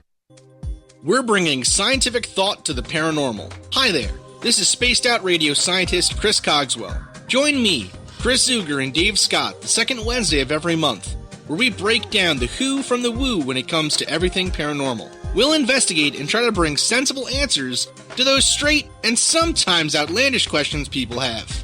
Hey, not everything has an answer, but we'll do our best. Listen in to Reality Paranormal only on Spaced Out Radio. Heading to Vancouver and looking for a night on the town?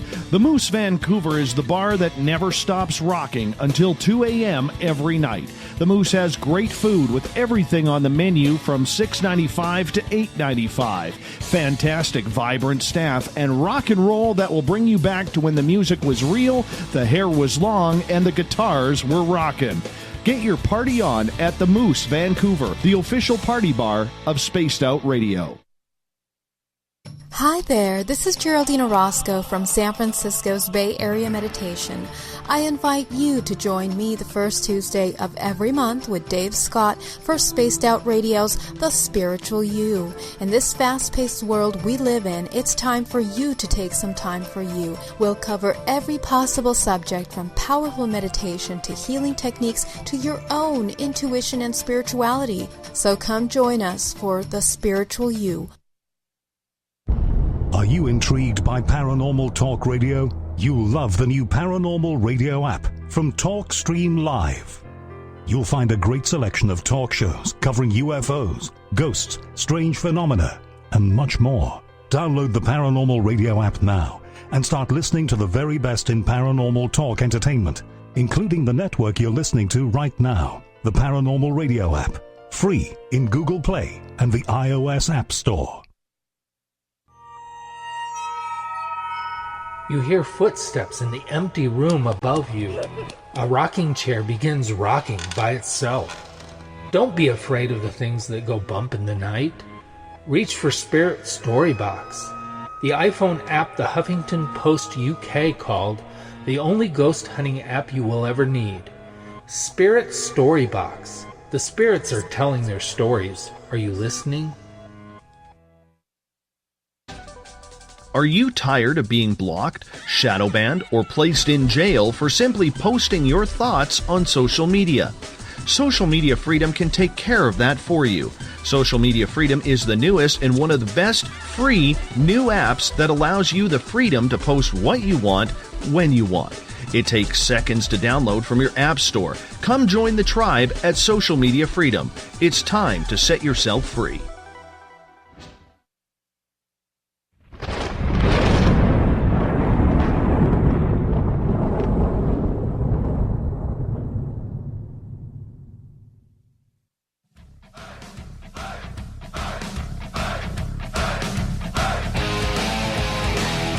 Welcome back to Spaced Out Radio. Tonight we've rounded third. We are headed for home. Olaf Phillips is with us from Paranoia Magazine and the SOR News Wire, and we are talking about Oumuamua. Oumuamua. There we go. Oumuamua. This is a story, if you're just tuning in, that has absolutely gone viral, where Harvard and the Smithsonian say this object that recently flew past Earth at around 196,000 miles per hour may have an artificial/alien origin. Olaf, welcome back. Right before the break, you were, and I had to cut you off there due to time, but you were talking about 80-20, the theory of 80-20, in regards to, you know, the storyline that we've seen a lot happen in the last year with the To the Stars Academy, with Tom DeLonge going public about arming space because aliens are bad, and then the videos that were released by To the Stars, everybody's talking aliens and other civilizations. Then the president, Trump, creates the Space Force, and then we get this. And it's not just some small-time astrophysicists. These are some of the best in the world, never mind the United States.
I'm not sure it is either. I'm not sure it is either, man. And it's something that we have to really, really keep our eyes on, because if this is something that is going to continue on and we're going to be seeing more of this, maybe now we know what to look for. You know what I'm saying? Maybe now we know what to look for, and our scientists and astrophysicists can really, really work hard at looking for other signals or other traces of evidence that this is happening.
The solar cell.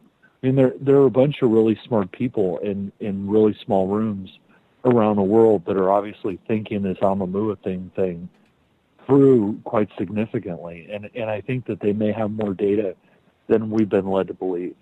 So I would imagine that there's going to be more Oumuamua news stories pretty soon.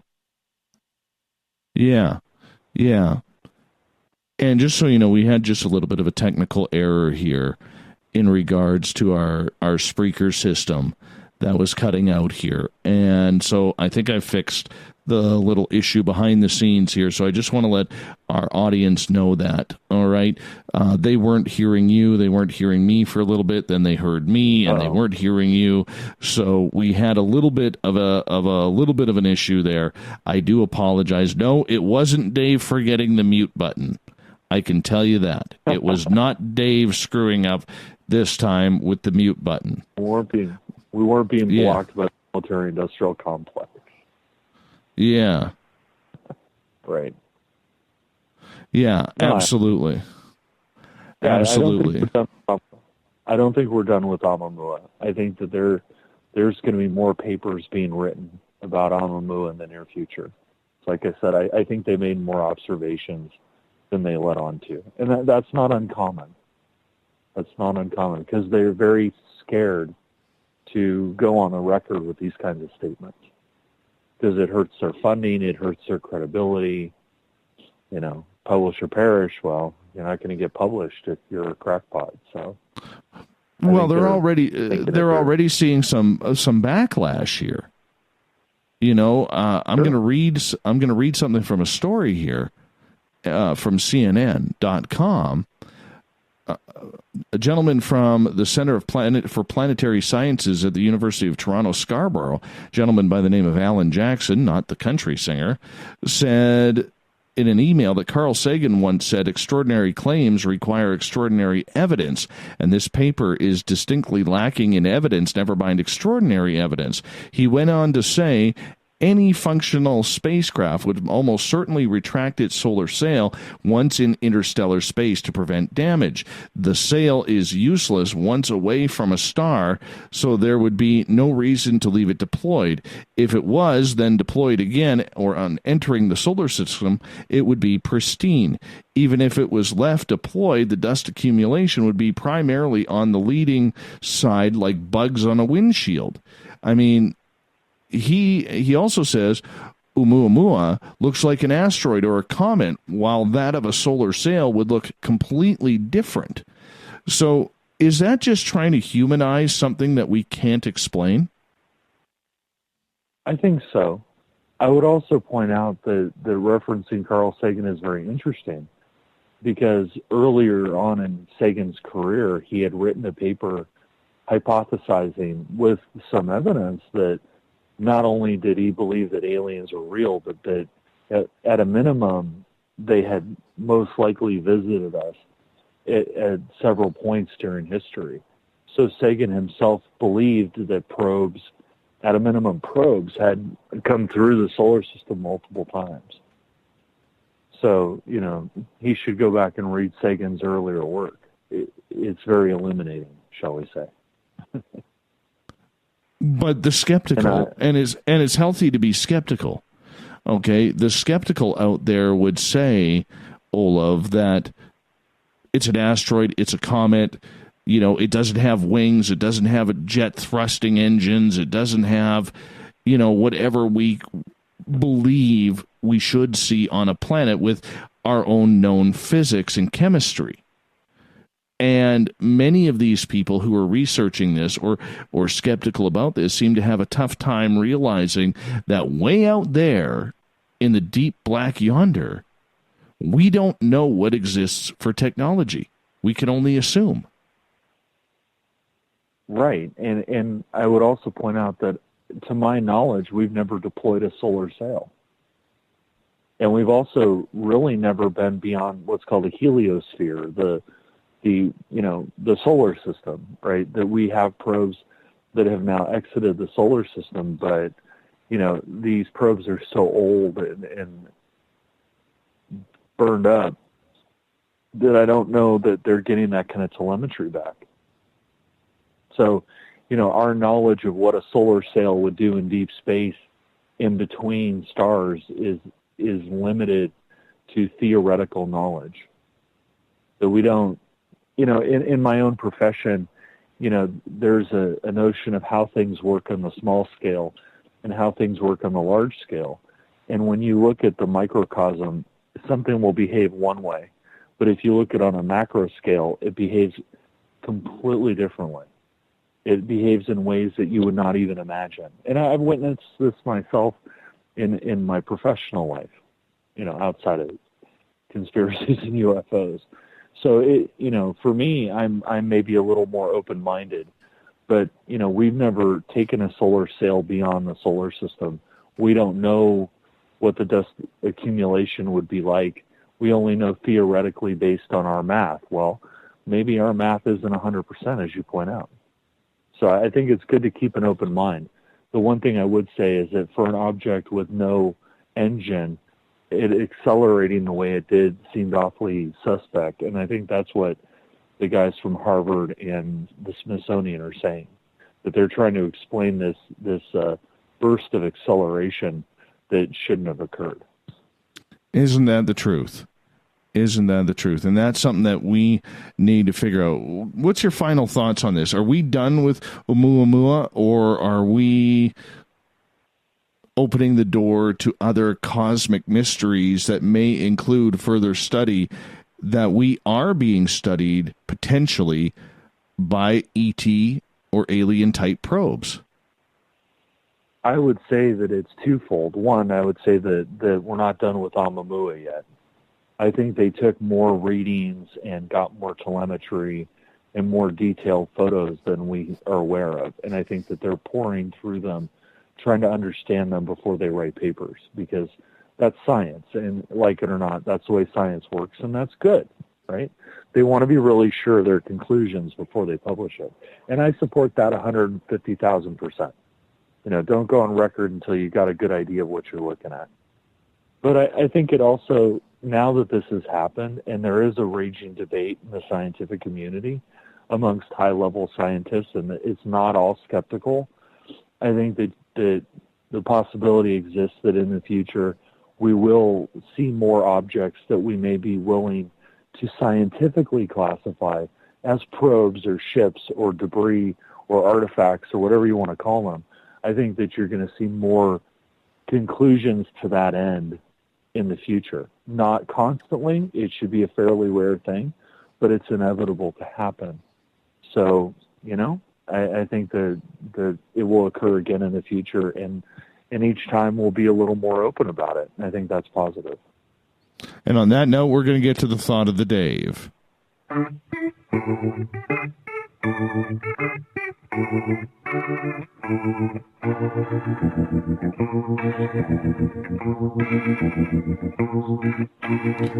Thought of the Dave happens every night at this time, where we post a question on our Facebook and Twitter pages, and then we read your responses on the air, because we love audience participation around here. So today's Thought of the Dave is as follows.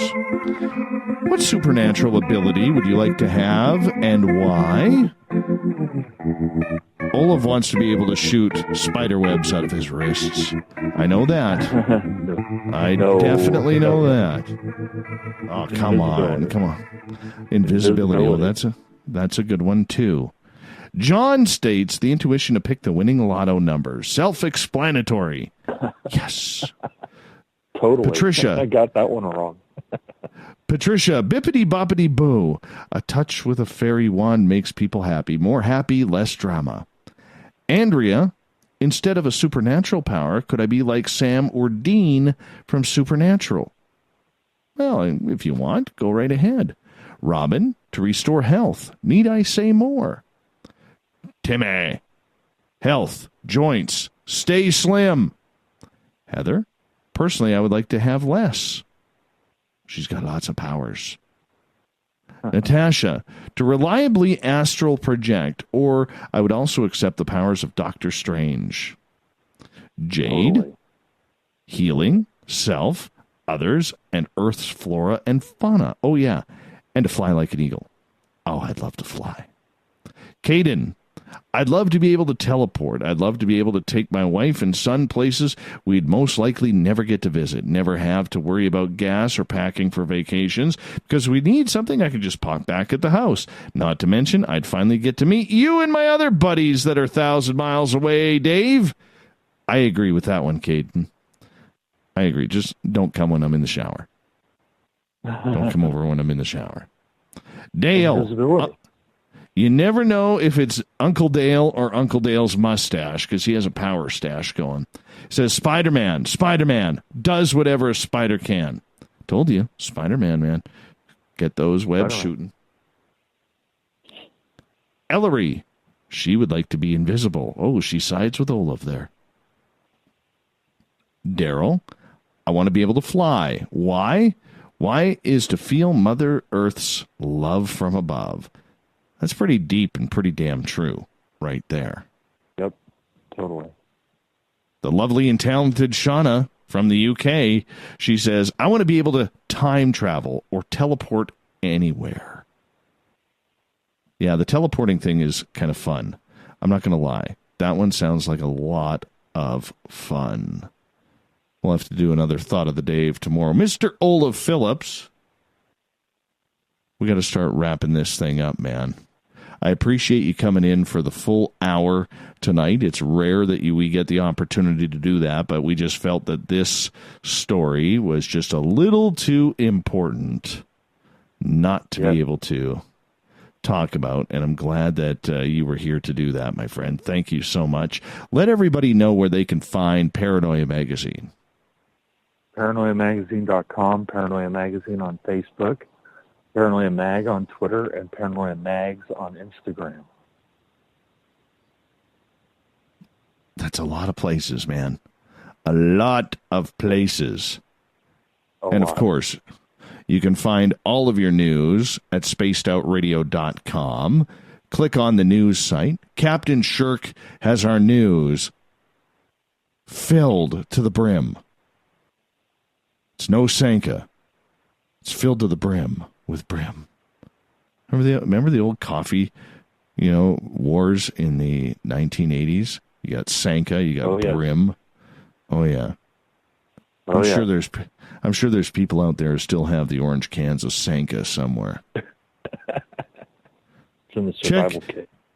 Yeah, check Grandma and Grandpa's cupboards, top shelf in the back. You might find an ancient tin can of Sanka that has never been cracked. Olaf will talk to you tomorrow night. Absolutely. We'll talk to you tomorrow night, my friend. We want to say thank you to Geraldine Orozco for coming on the first 2 hours of the show with the Spiritual You. Geraldine will be back on Tuesday, December 4th. Tomorrow night on the show, Danny Weiss is going to join us. We are talking about Hollow Earth, starting at 9:06 Pacific, 12:06 a.m. Eastern at spacedoutradio.com.